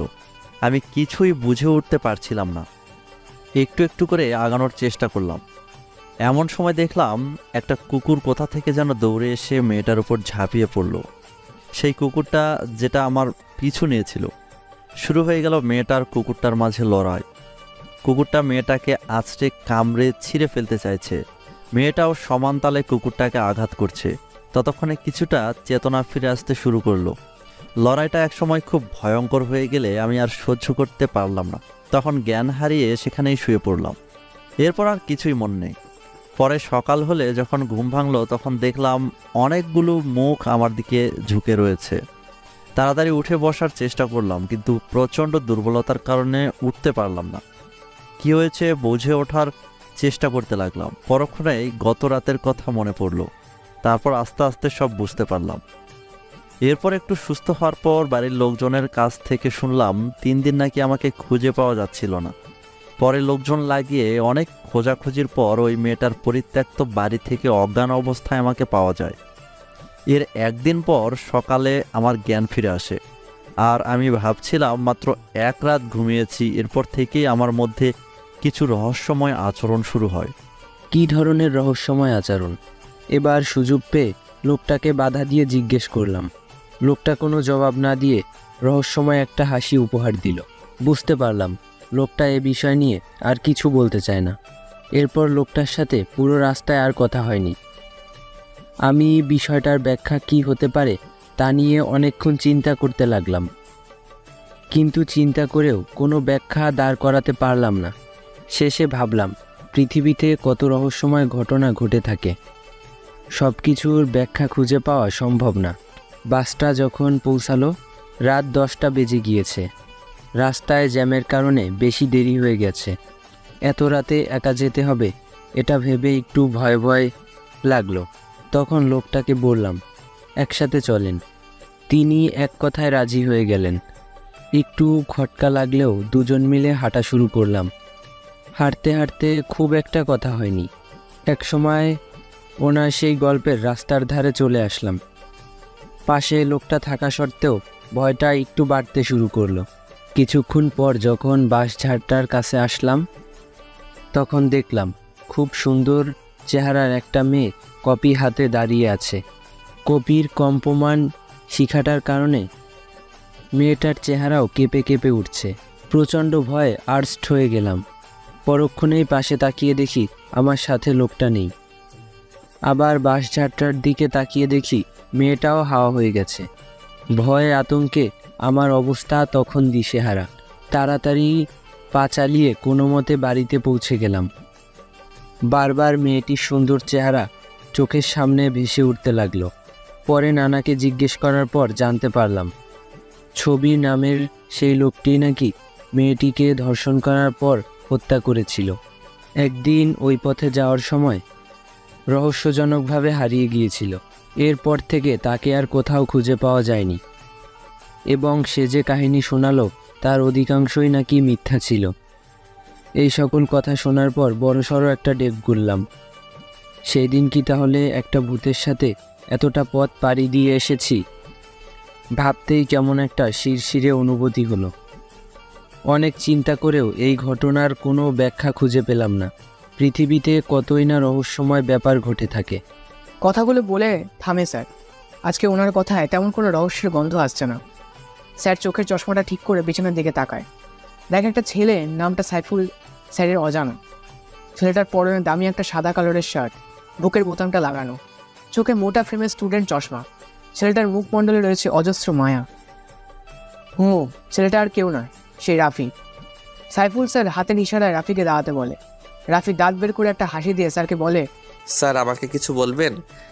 রাফির কথা শুনে স্যার মুচকি এসে বলে, কিছু বলার জন্যই তো দাঁড় করিয়েছি। তোমাকে নতুন দেখছি এই ক্লাসে, তা নাম কি তোমার? আমার নাম রাফি হাসান। নামটা খুব সুন্দর, কিন্তু তুমি শার্টের বুকের বোতাম লাগিয়ে রেখেছো কেন? গরম লাগছে না? হি হি হি, গরম লাগবে কেন? আমি তো মোটা মানুষ না যে আমার গরম লাগবে। রাফির এমন বোকা বোকা উত্তর শুনে স্যার চুপ হয়ে যায়। রাফি ছেলেটা ভার্সিটিতে বেশ হাসি খুশি থাকে, কিন্তু বোকা বলে কেউ রাফির সাথে মিশতে চায় না। রাফি ক্লাস থেকে বের হয়ে শহীদ মিনারের দিকে যায়। কিছু মেয়ে সেখানে বসে বসে আড্ডা দিচ্ছে, হয়তো তাদের গুরুত্বপূর্ণ কথোপকথন। রাফি এগুলো শুনতে চায় না, তাই সে গাছতলায় বসার জন্য পা বাড়ায়। তখনই কেউ পিছন থেকে মেইলি কণ্ঠে রাফিকে উদ্দেশ্য করে ডাক দেয়। কণ্ঠটা রাফির কাছে কেমন যেন পরিচিত পরিচিত মনে হচ্ছে, যেন আগেও কোথাও শুনেছে সে। রাফি পিছনে ফিরে তাকায়, 6 জন মেয়ে শহীদ মিনারে বসে আছে। রাফি পিছনে ফিরলে মেয়েগুলোর মধ্যে থেকে একটা মেয়ে হাতের ইশারায় ডাকে। রাফি আলকা অবাক হয়ে মেয়েটাকে দেখে, কারণ কোনো এক রাতে মেয়েটি বিপদে পড়েছিল আর রাফি তাকে বাঁচিয়েছে। অন্ধকার রজনীতে মেয়েটির মুখ রাফির কাছে অস্পষ্ট ছিল, কিন্তু আজকের মেয়েটার কণ্ঠ আর সেই রাতের মেয়েটার কণ্ঠ একই, চেহারায় অনেকটা মিল। রাফি মেয়েগুলোর কাছে এসে দাঁড়ায়, পরিষ্কার মাঝারি আকারের দাঁতগুলো বের করে বড় করে একটা হাসি দেয়। মেয়েগুলোর মধ্যে থেকে নুসরাত নামের মেয়েটি রাফিকে উদ্দেশ্য করে বলে, এই ছেলে, তুমি এমন বোকার মতো করে হাসছো কেন? আমাদের সামনে কি লজ্জা করছে? হি হি হি, আমি এমনই সব সময় হাসি খুশি থাকতে পছন্দ করি, তবে মেয়েদের চোখে আমার লজ্জা করে না। রাফির কণ্ঠটা নুসরাতের কাছে কেমন যেন পরিচিত পরিচিত মনে হচ্ছে, তাই সে জিজ্ঞেস করে, আচ্ছা, তোমার সাথে কি আগে কখনো আমার দেখা হয়েছে? না, আপনাকে আমি আজ জীবনের প্রথম দেখছি, আগে কখনো দেখিনি। কিন্তু হঠাৎ এটা জিজ্ঞেস করলেন কেন?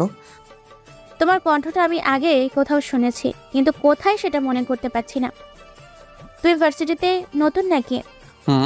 আমি ভার্সিটিতে নতুন, 2য় বর্ষ ইকোনমিক্স ডিপার্টমেন্টে। আপনি? আমি তোমার সাথেই পড়ি, কিন্তু অন্য ডিপার্টমেন্টে। রাফি কথাটা শুনে মুচকি আসে। রাফির কেমন যেন একটা অন্যরকম অনুভূতি হাতছানি দিচ্ছে।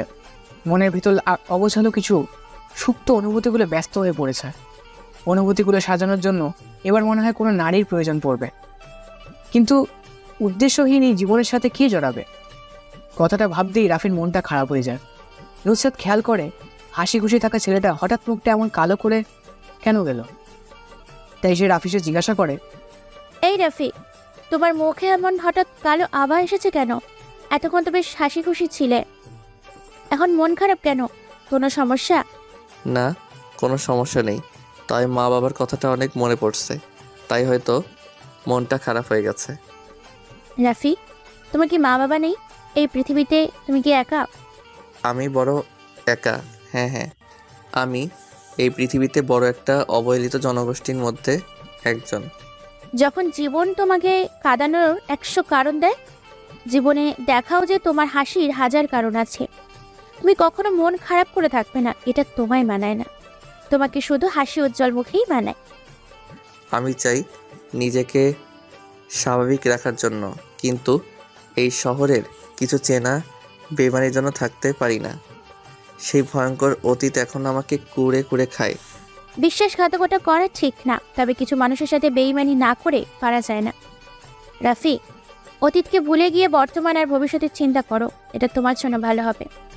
নুসরাতের কথাগুলো রাফির মনটাকে আবারও উৎফুল্ল করে দেয়। রাফি আশেপাশে তাকায়, দেখে ভার্সিটির প্রায় অনেক ছেলে রাফির দিকে রাগী মুড নিয়ে তাকিয়ে আছে। ভার্সিটির সকলের ক্রাশ হচ্ছে নুসরাত। অনেক ছেলে নুসরাতকে প্রপোজ করছে, কিন্তু সে কাউকে পাত্তাই দেয় না। ছেলেদের সাথে সে বেশি কথা বলে না, কিন্তু হঠাৎ নতুন একটা বোকা ছেলের সাথে এমনভাবে হেসে হেসে কথা বলছে, কেউ এটা মানতে পারছে না। রাফি এটা বুঝতে পেরে শহীদ মিনার চত্বর থেকে গেটের দিকে পা বাড়ায়। নুসরাত মেয়েটা সব মেয়েদের থেকে আলাদা, ধনী হওয়া সত্ত্বেও সবার সাথে অল্প সময় মিশে যায়। রাফি নুসরাতকে অনেক পছন্দ হয়েছে, কিন্তু এই কথাটা কিভাবে বলবে সে সেটাই বুঝতে পারছে না রাফি। কিন্তু কে রাফিকে ভালোবাসবে, যেখানে রাফির আসল পরিচয় পেলে সবাই ভয় পেয়ে দূরে চলে যায়?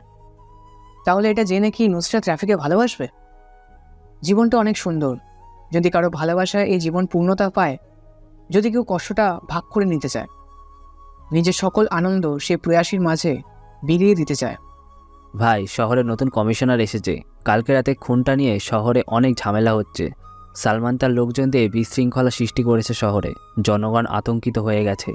ওপর থেকে খবর এসেছে রাফু ভাইকে মৃত অথবা জীবিত দেখতে চায় জনগণ। রাত প্রায় 9:15। রাফি ব্যালকনিতে এসে বসে একা একা চন্দ্রবিলাস করছে আর মনের সুখে একটার পর একটা সিগারেট টেনে যাচ্ছে। সিগারেট খাওয়া স্বাস্থ্যের জন্য ক্ষতিকর, এটা জেনেও মানুষ এটা খায়। এটা তার বদ অভ্যাস না, এটা তার নেশা। কিছু কিছু নেশা জীবনের সাথে এমনভাবে মিশে যায় যে ছেড়ে দেওয়া সম্ভব হয় না। যদি ছেড়ে দেওয়ার চেষ্টা করি তাহলে নিজের কাছে আর কিছু ভালো লাগবে না। রাফির কাছেও ব্যাপারটা এমন মনে হয়। সে সিগারেট খাওয়াটা এনজয় করে, রাতের আকাশে চাঁদ দেখার মজাই আলাদা। কিন্তু একা একা চন্দ্রবিলাস করতে কেমন যেন অনুভূতিহীন লাগে। চন্দ্রবিলাস আর সিগারেট টানতে রাফি এমন ব্যস্ত যে টনি কখনো এসে তার পাশে বসেছে সেটাও খেয়াল নেই তার। টনি হালকা করে একটা শুকনো কাশি দেয়। রাফি আকাশের দিকে থেকে দৃষ্টিটা সরিয়ে টনির দিকে তাকায়। টনি মনে হয় আজকে ক্লিন শেভ দিয়েছে, যার কারণে চাঁদের আলোয় মুখটা স্পষ্ট বোঝা যাচ্ছে। ছেলেটার মুখটা অনেকটা মায়াবী, চোখ জোড়ে দুটো হালকা ঘোলাটে, যার কারণে তাকে আরও বেশি আকর্ষণীয় লাগে। রাফি জ্বলন্ত সিগারেটটা আরেকটা টান দিয়ে ধোঁয়াগুলো ছাড়তে ছাড়তে বলে, রাফু ভাইকে কখনো দেখেছে কেউ কি তার চেহারা? শুধু তার অস্তিত্বই বোঝা যায়, আর কিছু না। তাহলে কিভাবে চিন্তা করে পুলিশ রাফু ভাইকে ধরবে? ভাই, আমার মনে হয় কি আপনার কিছুদিন মিশনে যাওয়া বন্ধ করে দিন। শহরের অবস্থা বেশি একটা ভালো না। প্রতিটা রাস্তায় রাস্তায় পুলিশের কড়া নজরদারি চলছে। হি হি হি, প্রত্যেকে দেখার জন্য কাজ করছে, আমি অদৃশ্য হয়ে তা করে বেড়াচ্ছি। রাফু ভাই না চাইলে তাকে দেখার ক্ষমতা কারো নেই। আমি আল্লাহ ছাড়া কাউকে ভয় পাই না, তবে মনের ভিতরে একটা সংকোচ থেকে যায়। আমার কাছের লোকগুলো যেন আমার সাথে বেইমানি না করে। ভাই, অনেক দিন ধরে একটা জিনিস জানার খুব আগ্রহ মনের ভিতরে উতাল পাতাল করছে। আপনি যদি অনুমতি দেন তাহলে বলবো। বল, কি জিজ্ঞেস করবি আমাকে?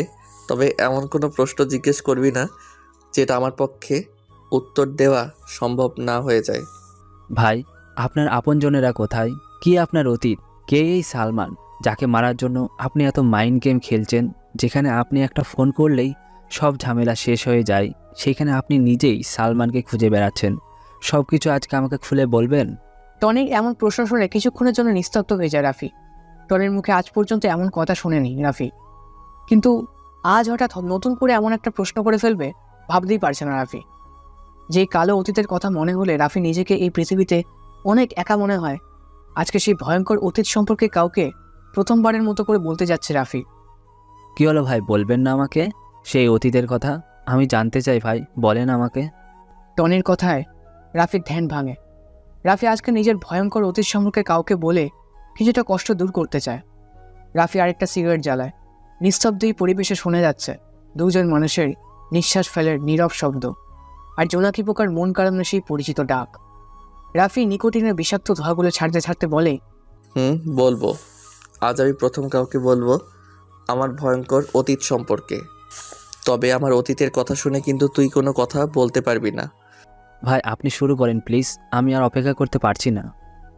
রাফি একটা দীর্ঘ নিঃশ্বাস ফেলে বলতে শুরু করে, সময়টা আরও 10 বছর আগের, যখন আমার বয়স 15 বছর।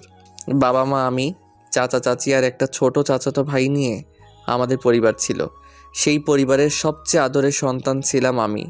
আমার বাবা আর চাচার অনেক বড় বিজনেস ছিল, শহরে অনেক নামডাক ছিল, শত্রুর কোনো অভাব ছিল না। হেসে খেলে জীবন পার হচ্ছিল আমার। কিন্তু হঠাৎ আমার সেই হাসি খুশি জীবনে নেমে আসে অন্ধকারের প্রতিচ্ছবি। রাতে বাবা মাকে জীবিত দেখে ঘুমাতে গেছি, কিন্তু সকালে ঘুম থেকে উঠে মা বাবার রক্তরঞ্জিত গলাকাটা দেহ দেখে বেশ অবাক হয়ে গিয়েছিলাম। বাকরুদ্ধ হয়ে যায় আমি, বলার মতো কিছু ছিল না আমার। অঝরে কান্না করেছি আমি। আমাকে সান্ত্বনা দেওয়ার মতো পৃথিবীতে আর কেউ ছিল না। দিন বার হয়ে মাস আসে, আমার প্রতি সবার অবহেলা বাড়তে থাকে। চাচা চাচির মাথার বোঝা হয়ে গেলাম আমি। কেউ আগের মতো আদর করে না আমায়। খেয়েছি নাকি খালি পেটে আছি জানার চেষ্টা করে না কেউ। জীবনটা মরুভূমির মরীচিকার মতো হয়ে গেছে। কিছুদিন এইভাবে চলতে থাকার পর আমি চাচিকে বলি, ছোটো মা, তোমরা সবাই আগের মতো আর আদর করো না কেন? আমার সাথে তেমন ভালো করে কথাও বলো না কেন? কি বলবো তোর সাথে? এমনিতেই আমাদের মাথার উপর বসে বসে ঘরের অন্ন নষ্ট করছিস, কোনো কিছু করিস না, সারাদিন ঘরে বসে থাকিস মা বাবার ছবি নিয়ে। এখন থেকে যদি প্রতিদিন খেতে হয় তাহলেই ঘরের কাজের লোকের সাথে কাজ করে খাবি, নয়তো কাল থেকেই তোর খাওয়া বন্ধ। ছোট মা, ঘরের কাজ করার জন্য তো অনেক কাজের লোক আছে, তাহলে আমাকে আবার কাজ করে খেতে হবে কেন? ঘরের কাজের লোকের বেতন কি তুই দিবি? কালকে থেকে বাড়িতে কাজের লোক করানো হবে, দুইজনের কাজ তুই একা করবি, এটাই আমার শেষ কথা। ছোট মায়ের কথা শুনে কি বলবো বুঝতে পারছি না। বেশ অসহায় দৃষ্টিতে তাকিয়েছিলাম আমি। এই কি সেই ছোট মা যে আমাকে প্রতিবেলা নিজ হাতে খাইয়ে দিত? আমার যেন এগুলো কিছুই বিশ্বাস হচ্ছে না। মনের ভিতর একটা রাগ সৃষ্টি হয়। তাদের প্রতি বেঁচে থাকার জন্য আমায় কষ্ট করতে হবে, তাই প্রতিদিন ঘরের কাজ করতাম। কাজের লোকের থেকে বেশি কাজ করাতো আমাকে দিয়ে। ছোট মা আর চাচাতো ভাই রফিক পায়ের পর পা তুলে আমাকে অর্ডার দিত, আমি সে অনুযায়ী কাজ করতাম। জীবনটা কেমন যেন বিষাক্ত বিষাক্ত মনে হচ্ছে। নিঝুম রাতে একা একা আকাশ পানে তাকিয়ে মা বাবার সাথে কথা বলতাম। কেন তারা আমায় এই অভিশপ্ত দুনিয়ায় একা রেখে চলে গেছে? আমাকে কেন নিয়ে গেল না? চার দেয়ালের বদ্ধ রুমটায় নিজের কান্নাগুলো শোনার মতো কেউ ছিল না। জীবনে কখনো কারোর উপর খুব বেশি নির্ভর হওয়া ঠিক না, কারণ অন্ধকারে নিজের ছায়াও নিজেকে ছেড়ে চলে যায়। আমার কান্নার শব্দ কাউকে ব্যথিত করেনি। আমার মৃত্যুর সংবাদে ওরা কখনোই ব্যথিত হবে না। অনেকবার ভেবেছিলাম চলে যাব এই অবহেলিত পৃথিবী থেকে, কিন্তু নিজেকে শক্ত করেছি। মা বাবা মারা যাওয়ার 6 মাস পর আমার জীবনে সবচেয়ে বড় একটা কালো অধ্যায়ের সূচনা ঘটে। সেদিন আমার খুব জ্বর ছিল, বিছানা থেকে ওঠার ক্ষমতা আমার ছিল না, আমাকে সেবা যত্ন করার কেউ নেই। এই পৃথিবীতে আমি সেদিন ছিলাম অনেক একা। ছোট মা চিৎকার করে করে আমাকে ডাকছে। আমি এই জ্বর নিয়ে কীভাবে নিচে যাব বুঝতে পারছি না। অনেক কষ্ট করে সিঁড়ি বেয়ে বেয়ে নিচে যাই। আমার অবস্থা তেমন ভালো না। ছোটো মায়ের সামনে যে বলি, ছোটো মা আমাকে এইভাবে ডাকছিলে কেন? কোনো কিছুর প্রয়োজন? ছোট আব্বু সোফার উপর আরাম করে গম্ভীর মুখ হয়ে বসে আছে আর আমার দিকে রাগী দৃষ্টিতে তাকিয়ে আছে। ছোট মা আমার কাছে এসে আমার চুলগুলো ধরে জোরে টান দিয়ে বলতে থাকে, রাফি, টাকাগুলো কোথায় লুকিয়েছিস সেটা বল। তুই আমাকে এখনো ভালো করে চিনতে পারিসনি। আমি টাকার জন্য তোকে মেরে ফেলতে 1 মিনিটও দেরি করব না। বল, টাকাগুলো কোথায় রেখেছিস? আমি বুঝতে পারছি না ছোট মা কোন টাকার কথা বলছে, তাই আমি অবাক হয়ে জিজ্ঞেস করি, ছোট মা কোন টাকার কথা বলছো তুমি? আমি কোনো টাকা লুকিয়ে রাখিনি। মিথ্যা বলছিস কেন তুই? আমার আলমারি থেকে 10 লক্ষ টাকা তাহলে কে নিয়েছে? তুই ছাড়া আর কেউ তো আমার রুম পরিষ্কার করতে যায় না। এটাই শেষ সুযোগ, বলে দে টাকাগুলো কোথায়। এরপর আমি যা করব তুই তা কল্পনাও করতে পারবি না। ছোট মা, আমি তোমার আলমারি থেকে কোনো টাকা চুরি করিনি, বিশ্বাস করো আমাকে। সেদিন আমার কথা কেউ বিশ্বাস করেনি, শুনেনি আমার ব্যথায় কুকড়ে ওঠা সেই মায়াবী কান্না। চাচা আর চাচি মিলে অনেক মেরেছে আমায়, মুখ দিয়ে রক্ত বের হয়েছিল আমার। চাচা ফোন দিয়ে পুলিশের হাতে উঠিয়ে দেয় আমাকে, মিথ্যা অপবাদ দিয়ে বের করে দেয় আমাকে আমার নিজের বাসা থেকে। শেষবারের মতো পিছনে ফিরে দেখে নেই আমার সেই স্বপ্নের হাসি খেলা বাড়িটা, যেখানে ছোট থেকে বড় হয়েছি। আজ সেখান থেকে মিথ্যে অপবাদ মাথায় নিয়ে বেরিয়ে যাচ্ছি। পুলিশ অফিসাররা যখন বাসায় গেট পেরিয়ে যাবে, তখনই আমাদের বাসার পুরনো কর্মচারী করিম চাচা দৌড়ে আসে আমার কাছে। চাচাকে দেখে কান্না করে দেই আমি। আমাকে অনেক আদর করতো উনি। আমার কাছে এসে করিম চাচা কানে কানে বলতে থাকে, তোমার বাবা মাকে মেরেছে তোমার ছোট মায়ের আপন ভাই সালমান, আর টাকাটাও চুরি করেছে সে।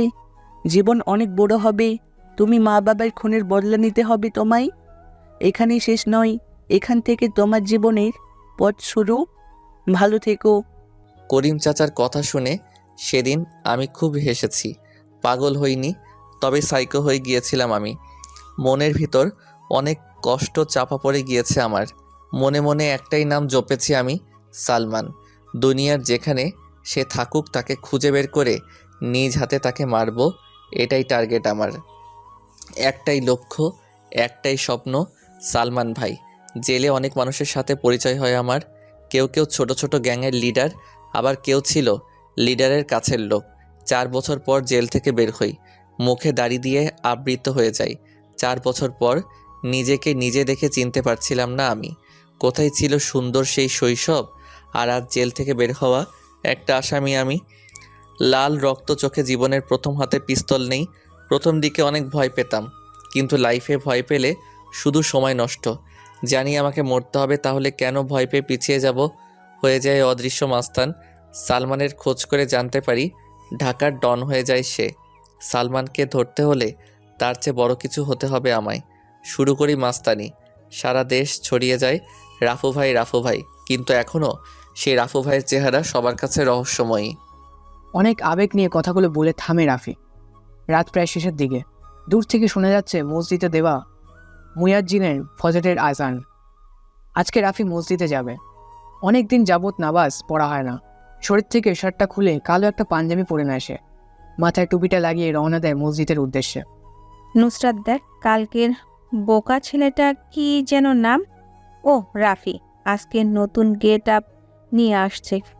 মিমের কথা শুনে সবাই ক্যাম্পাসের গেটের দিকে তাকায়। একটা সুদর্শন যুবক ক্যাম্পাসে প্রবেশ করছে। পরনে তার কালো কালারের শার্ট, আগের মতো করে বুকের বোতামটা লাগানো না, স্টাইলিশ জিন্স। চোখের চশমাটা বদলে গেছে আগেরটার মতো, মোটা ফ্রেমের না। কম বেশি অনেকে রাফির দিকে তাকিয়ে আছে। আজ হঠাৎ করে এমন করে বোকা ছেলেটা সবাইকে অবাক করে দেবে ভাবতেও পারছে না কেউ। রাফি নুসরাতদের দেখেও না দেখার ভান করে প্যান্টের পকেটে হাত দিয়ে চলে যাচ্ছে। তখনই নুসরাত রাফিকে ডাক দেয়। রাফি যেন এই ডাকের অপেক্ষাই করছিল।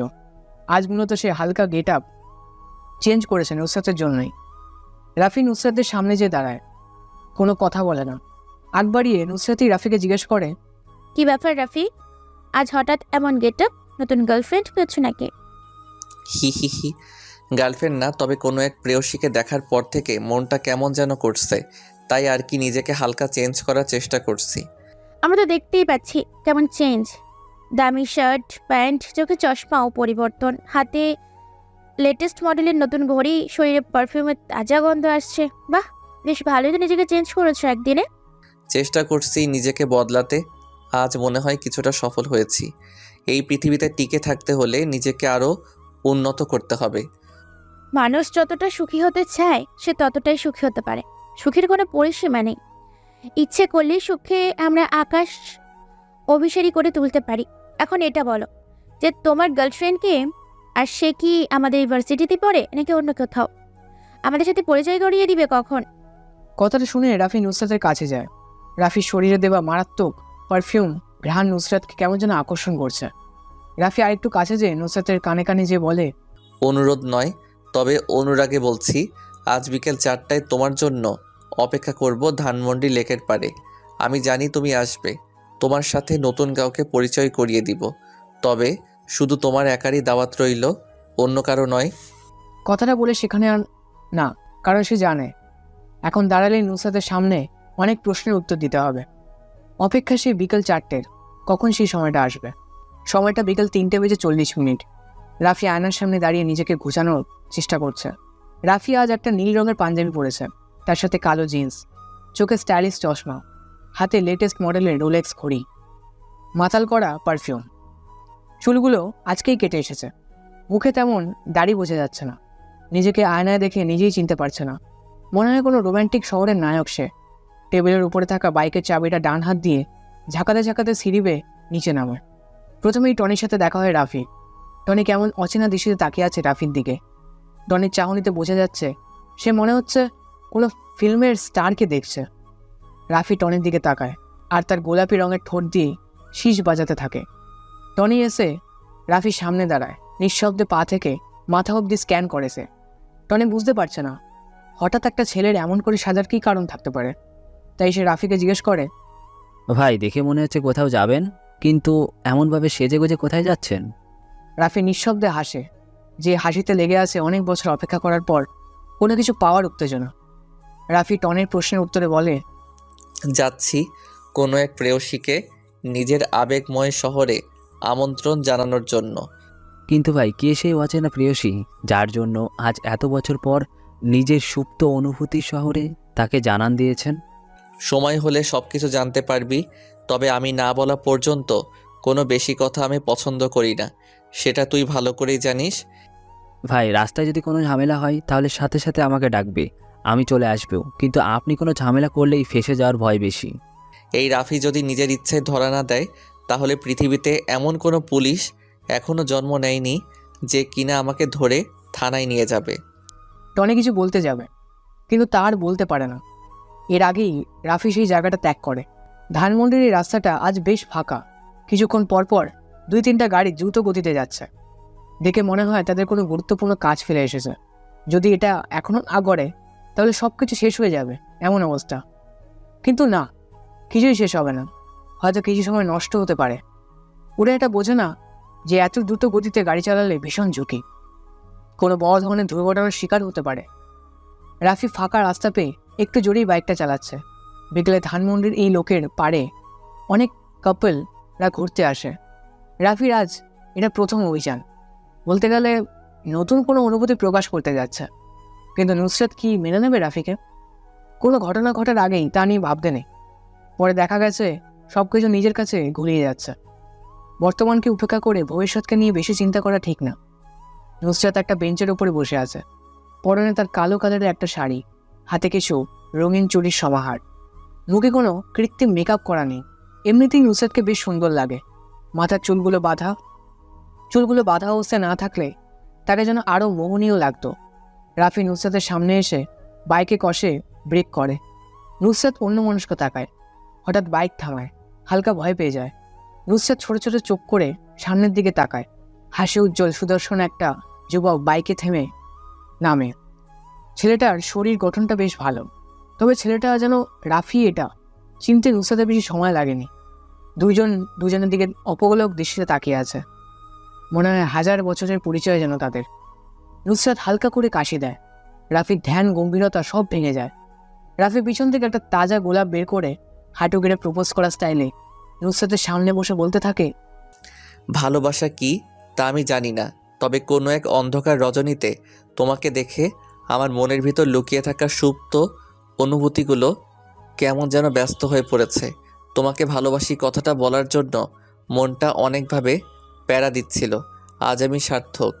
তোমার সামনে বসে তোমাকে ভালোবাসি কথাটা বলতে পেরে। তুমি সেই কবিতা যা প্রতিদিন ভাবি, লিখতে পারি না। তুমি সেই ছবি যা কল্পনা করি, আঁকতে পারি না। তুমি সেই ভালোবাসা যা প্রতিদিন চাই, কিন্তু তা কখনোই পাই না। আজ আমি অনেক করে পেতে চাই তোমার সেই মোহনীয় ভালোবাসার পরশ, যার জন্য অপেক্ষায় আছি প্রতিটা ক্ষণ। ভালোবাসা কি তপ্ত মরুর বালুর শিখা?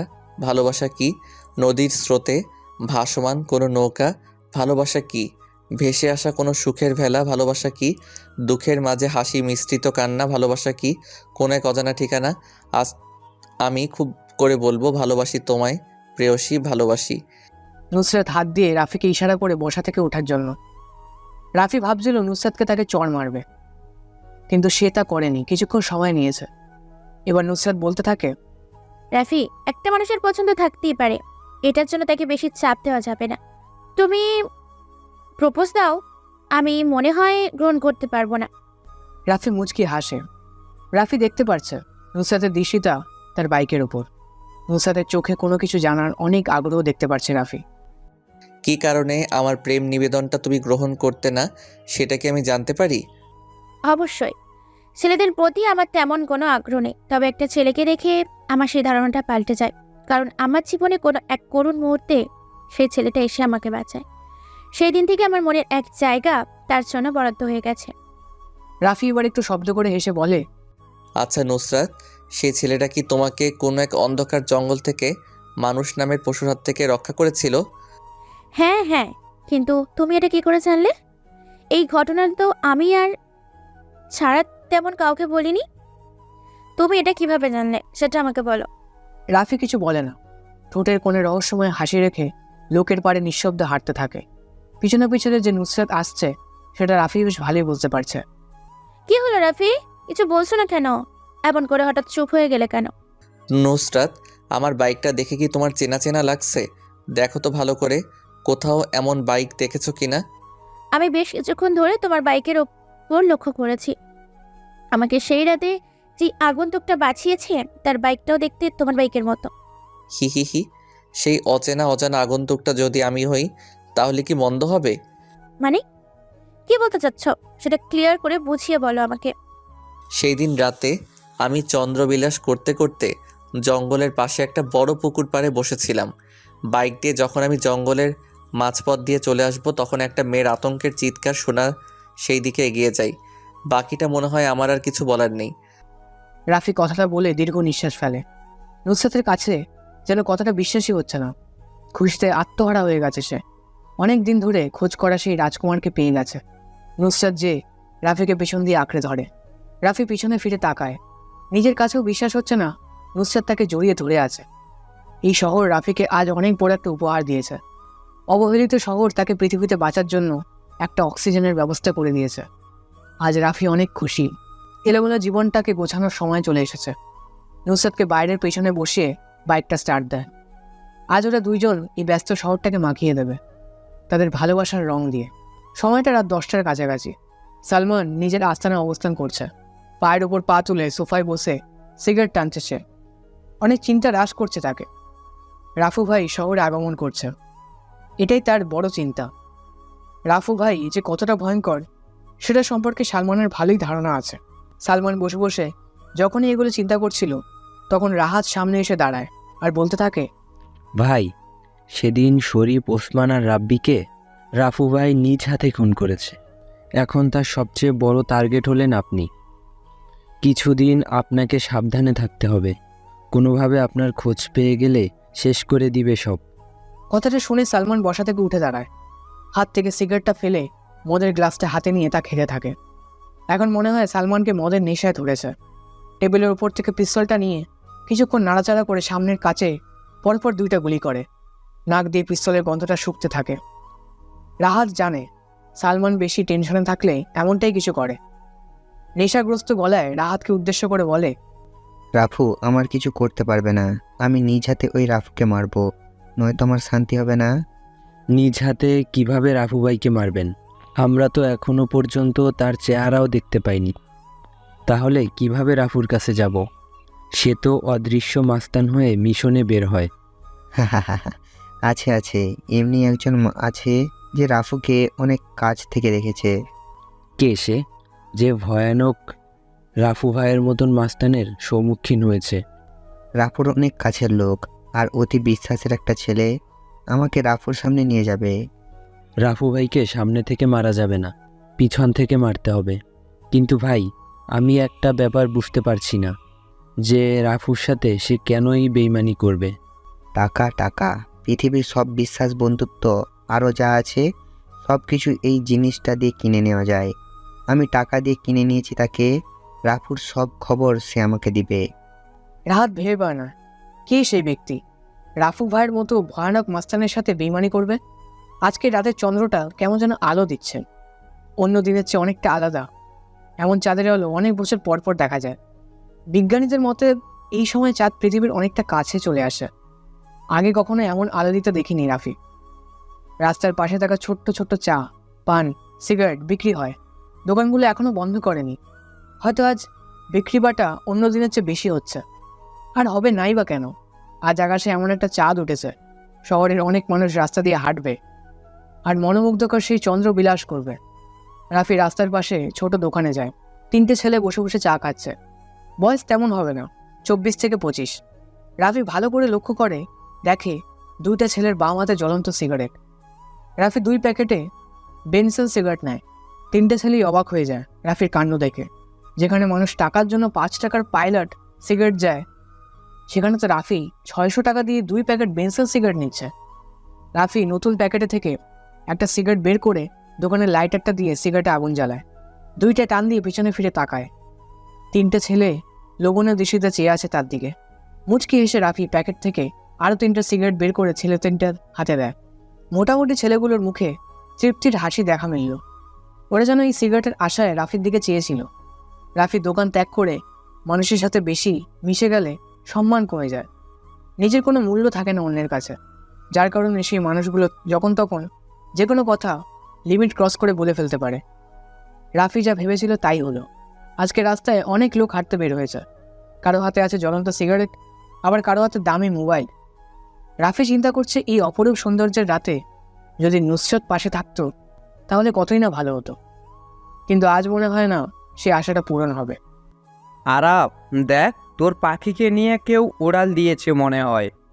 পাখি এবার বন্ধ খাঁচা থেকে মুক্ত আকাশে উড়াল দিয়েছি, তুই চাইলেও আর ধরে আনতে পারবি না। আরাফ বাইকের ওপর আরাম করে বসে বসে সিগারেট ফুঁকছিল। তখনই রিফাত হাসির ছলে জোরে কথাটা বলে। আরাফ রিফাতের দিকে তাকায়, দেখে রিফাত ভার্সিটির গেটের দিকে তাকিয়ে কথাটা বলছে। হাত দিয়ে রিফাতকে সরিয়ে গেটের দিকে তাকায় সে। কালো কালারের নিউ মডেলের নতুন বাইক R15 V3 নিয়ে রাফি প্রবেশ করছে। পিছন থেকে রাফিকে জড়িয়ে ধরে আছে নুসরাত। এটা থেকে অনেক রেগে যায় আরাফ, যার বই প্রকাশ করছে নিজের হাতে থাকা জ্বলন্ত সিগারেটটা জোরে চেপে ধরে আছে। রিফাত, শাওন, মাসুদ, তোরা সবাই যে হকি স্টিক স্ট্রাইক যা আছে সব নিয়ে আয়। আজকে যে রাফির বাচ্চাকে আমি শেষ করেই নিব। ওর সাহস হয় কি করে আমার ভালোবাসার মানুষকে নিয়ে বাইকে করে ভার্সিটিতে আসার? আরাফের কথা শুনে সবাই চলে যায় জিনিসগুলো আনার জন্য। রাফি আজকে অনেকটা চেঞ্জ হয়ে ভার্সিটিতে এসেছে। সাদা কালারের চেক শার্ট, কালো জিন্স, হাতে লেটেস্ট মডেলের ঘড়ি, পায়ে সাদা কনভার্স, চোখে স্টাইলিশ চশমা। বাইকের পিছন তার ভালোবাসার মানুষটা বসা। মনের মধ্যে কেমন যেন আলাদা একটা ফিলিংস আসছে। রাফি বাইকটা থামায়। সামনে আরাফ আর তার বন্ধুরা হাতে স্ট্যাম্প সিক নিয়ে দাঁড়িয়ে আছে। রাফি আর নুসরাত বাইক থেকে নেমে দাঁড়ায়। রাফিকে কোনো কিছু বলার সুযোগ না দিতেই আরাফ তার হাতে থাকা শক্ত স্টিকটা দিয়ে জোরে একটা বাড়ি মারে রাফির পায়ে। রাফি ব্যথায় কুকড়ে ওঠে, তবে সেটা প্রকাশ করে না, শক্ত হয়ে দাঁড়িয়ে থাকে। ঠোঁটের কোণে ঝুলে আছে হতাশা ডাকা সেই হাসি। নুসরাত সামনে এগিয়ে আসবে, তার সে পারে না। রাফি হাতের ইশারায় নুসরাতকে থামিয়ে দেয়। আরাফ একটু এগিয়ে যায় রাফির দিকে। রাফির কলারটা ধরে ভার্সিটির সবার সামনে নিয়ে আসে। রাফি কিছু বলে না। আরাফ জোরে চিৎকার করে বলে, আমি নুসরাতকে পছন্দ করি, এটাই ক্যাম্পাসে সবাই ভালো করেই জানে। তাই কোনো ছেলে নুসরাতের আশেপাশে ঘেঁষে না। কিন্তু তুই সেই দুঃসাহস করেছিস। আজ আমি এমন অবস্থা করব যা দেখে ভার্সিটির সবাই ভয় পেয়ে যাবে। আমি কি আমার কোনো ছোট ভাইকে এখানে রাখতে পারি? বেশি সময় নিব না, জাস্ট 10 মিনিট। রাফি কথাটা বলে আরাফের উত্তরের অপেক্ষায় তাকিয়ে থাকে। কম বেশি সবাই রাফির দিকে চেয়ে আছে। রাফি যে আজকে অনেক বড় বিপদে পড়েছে, কিন্তু সাহায্য করার মতোই ভার্সিটিতে কেউ নেই। রাফির কথাটা শুনে আরাফ হাসতে হাসতে বলে, ডাক তুই তোর কোন বাপকে এইখানে রাখবি? আজ আমার দেওয়া শাস্তি থেকে তোকে কেউ বাঁচাতে পারবে না। রাফির প্রশ্নের উত্তর সে পেয়ে গেছে। মুচকি এসে সবার থেকে একটু দূরে যে পকেট থেকে দামি মোবাইলটা বের করে কাকে যেন ফোন দেয়। 2 মিনিট কথা বলে রাফির আগের জায়গায় এসে দাঁড়ায়। আরাফ এমন 10 মিনিট সময় অপেক্ষা করবে। আরাফ হাত দিয়ে কাউকে একটা চেয়ার আনতে পাঠায়। 4 পায়া বিশিষ্ট নীল কালারের চেয়ারের পায়ের ওপর পা তুলে বসে আরাফ। 10 মিনিট অপেক্ষা করতে করতে একটা সিগারেট খাওয়া যাক, যেমন ভাবনা তেমন কাজ। আরাফ একটা সিগারেট জ্বালায়। সবাই জানে আরাফের ক্ষমতা কতটা উপরে। আরাফ নিজের হাতে থাকা ঘড়ির দিকে তাকায়। রাফির দেওয়া 10 মিনিট শেষ। যাদের হাতে ঘড়ি আছে সবাই নিজেদের ঘড়িতে সময়টা দেখে নেয়। 10 মিনিট শেষ, কিন্তু এখনও কেউ আসছে না। রাফির মোবাইলে টুম করে একটা মেসেজ আসার শব্দ হয়। আরাফ সিগারেটটা নিচে ফেলে দেয়, বসা থেকে উঠে দাঁড়ায়। রাফির কাছে এসে বলে, নিজের হাতে ঘড়ির দিকে একটু তাকা, 10 মিনিট তো শেষ। তোর ছোট ভাই কি আসবে না তোকে বাঁচাতে? হি হি হি হি। রাফির সময় দেখতে হয় না, সে নিজেই সময়কে নিজের অস্তিত্বে ঘোরায়। ছোট ভাই তো কখন এসে বসে আছে, কিন্তু তোরা কখন অ্যাকশন শুরু করবি সেটার অপেক্ষায় বসে আছে। রাফির কথা শুনে উপস্থিত সবাই ক্যাম্পাসের গেটের দিকে তাকায়, কিন্তু কাউকে আসতে দেখতে পারছে না। তাহলে কি রাফি মিথ্যা কথা বলছে? কিন্তু এখানে মিথ্যা বলে লাভ কি? বড় কোনো ধরনের সমস্যা এখানে আজ হবেই। কোথায় তোর ছোট ভাই? আমি দেখতে পারছি না। কেন? নাকি আমার ভয়ে লেজ গুটিয়ে পালিয়ে আছে? রাফি কখনো কাউকে মিথ্যা কথা বলে না, এটা তার পছন্দ না। আমি একবার যখন বলেছি তখন তো নিশ্চয়ই আমার ছোট ভাই এসেছে, কিন্তু সে সবার চোখের আড়ালে। তোর দেখি অনেক মুখ ফুটেছে। এতদিন দেখতাম ভার্সিটির বোকার মতো আসতি, এখন মেয়ে পেয়ে নিজেকে পুরো চেঞ্জ। ভালো, বেশ ভালো। তোর এই পরিবর্তনটা আমার কাছে খুব ভালো লেগেছে। হি হি হি হি। আমি নিজেকে পরিবর্তন করেছি ঠিকই, কিন্তু সেটা কোনো মেয়ের জন্য নয়। তোর এত সাহস আসে কোথা থেকে সেটাই বুঝতে পারছি না। সাহস ছোট থেকেই আমার। আজ নুসরাতের ভালোবাসার জোরটা একটু বেশি। আজ ভালোবাসা তোর মুখ থেকে আমি চিরতরে শেষ করে দিব। আর কখনো নুসরাতের দিকে তাকানোর সাহসও পাবি না তুই। কথাটা বলে আরাফ নিজের ডান পা দিয়ে রাফির বুকে জোরে লাথি মারে। রাফি একটু দূরে ছিটকে পড়ে। রাফি নিচে থেকে উঠে দাঁড়ায়। আরাফ যে রাফির মুখের পাশে সজোরে কিল মারে। আরাফ এত জোরে মারে যার কারণে রাফির ঠোঁট কেটে গেল, গলগল করে রক্ত বেরোতে থাকে। রাফির ডান হাত দিয়ে ঠোঁটের কাছ থেকে রক্তটা নিয়ে দেখে, উচ্চকণ্ঠে হাসতে থাকে। আরাফ বোকা বনে যায়। একটা ছেলের ঠোঁট ফেটে রক্ত বেরোচ্ছে, সেটা দেখেও সে কীভাবে হাসতে পারে? রাফি কি পাগল হয়ে গেছে নাকি কেউ কিছু বুঝতে পারছে না? রিফাত পিছন থেকে রাফির কাছে যেয়ে দাঁড়ায়। হাতে থাকা স্ট্যাম্পটা রাফিকে বাড়ি মারবে, তখনই কোথা থেকে একটা স্নাইপারের বুলেট এসে রিফাতের ডান পায়ে লাগে। রিফাত নিচে পড়ে যায়। ব্যথায় তার অবস্থা খারাপ, পা থেকে রক্ত পড়তে থাকে। সে নিচে বসে বসে 2 হাত দিয়ে রক্ত বন্ধ করার বৃথা চেষ্টা করে। রাফি শব্দ করে হাসে। এই হাসিটা যেন আরাফের পছন্দ হয় না। রাফির হাসি তার কাছে বিষের মতো মনে হচ্ছে। সাবধানতা বজায় রেখে আরাফ ডান হাতে স্টিকটা নিয়ে রাফির দিকে এগিয়ে যায় মারার জন্য, কিন্তু সেটা আর পারে না। আরাফের আগেই গরম একটা বুলেট এসে আরাফের ডান হাতে লাগে। তার হাত থেকে শক্ত স্টিকটা নিচে পড়ে যায়। বাম হাত দিয়ে ডান হাতের উপর চেপে ধরে, কিন্তু এই ব্যথা যেন একটুও কমার নয়। এখন যদি মৃত্যু হয়ে যেত তাহলে ভালো হতো। এই অসমাপ্ত ব্যথা সহ্য করার মতো না। আরাফদের এই করুণ অবস্থা দেখে পিছনে হাতে স্টিক নিয়ে দাঁড়িয়ে থাকা 2টা ছেলে দৌড়ে পালিয়ে যায়। উপস্থিত কেউ বুঝতে পারছে না কোথা থেকে সাইলেন্সার লাগানো বুলেট এসে লাগছে আরাফদের শরীরে। সবাই অধীর আগ্রহ নিয়ে দেখে যাচ্ছে। রাফি চেয়ারটা টেনে বসে, একটা সিগারেট জ্বালা এসে। পরিবেশটা এখন শান্ত, তবে কিছুক্ষণ পর কি হবে জানা নেই কারণ। সবার কাছে রাফি কেমন যেন অচেনা লাগছে। কেউ আগে কখনো রাফির এমন অবাক করা কাণ্ড দেখেনি। রাফি সিগারেটের বিষাক্ত ধোঁয়াগুলো উপরের দিকে ছাড়তে ছাড়তে বলে, আরাফ, কেমন লাগলো আমার শেষ খেলাটা? এতক্ষণ ধরে আমি তোকে কিছু বলিনি, এর মানে এই না যে আমি বোকা, আমি কিছু বলতে পারবো না। আমি শত্রুকে মারতে একটু টাইম নেই, দেখতে চাই শত্রু আমার প্রতি কতটা কঠোর হতে পারে। কুত্তার বাচ্চা, তোকে আমি দেখে নিব, তুই আমাকে চিনিস না। আমি কে, কি আমার ক্ষমতা, এই সম্পর্কে তোর কোনো ধারণাই নেই। আমি নিজেই নিজের ক্ষমতা সম্পর্কে ধারণা নেই, আবার তোর ক্ষমতা সম্পর্কে কি জানবো আমি? রাস্তার পাতি কুকুরগুলো একটু বেশি চিল্লায়, আর সিংহের একটাই গর্জন যথেষ্ট শহরটা কাঁপানোর জন্য। পিছন থেকে গুলি করে কে? নিশ্চয় তোর ছোট ভাই। সাহস থাকলে বল সামনে আসতে, দেখি কার কত দম। মশা মেরে হাত কালো করার কোনো ইচ্ছেই আমার নেই। সিংহ সিংহের সাথে লড়াই করবে, কোনো পাতি কুকুরের সাথে না। কথাটা বলে বসা থেকে উঠে দাঁড়ায় রাফি। বাম পা দিয়ে চেয়ারকে ফেলে দেয় সে। সামনে যে নুসরাতের হাতটা ধরে সে। পিছন থেকে চিৎকার দিয়ে আরাফ বলে, রাফি, তোর সাথে আমার আবার দেখা হবে। এখন সময়টা তোর ছিল, কিন্তু তখন আমি সময়টাকে নিজের করে নিব। চ্যালেঞ্জ রইল।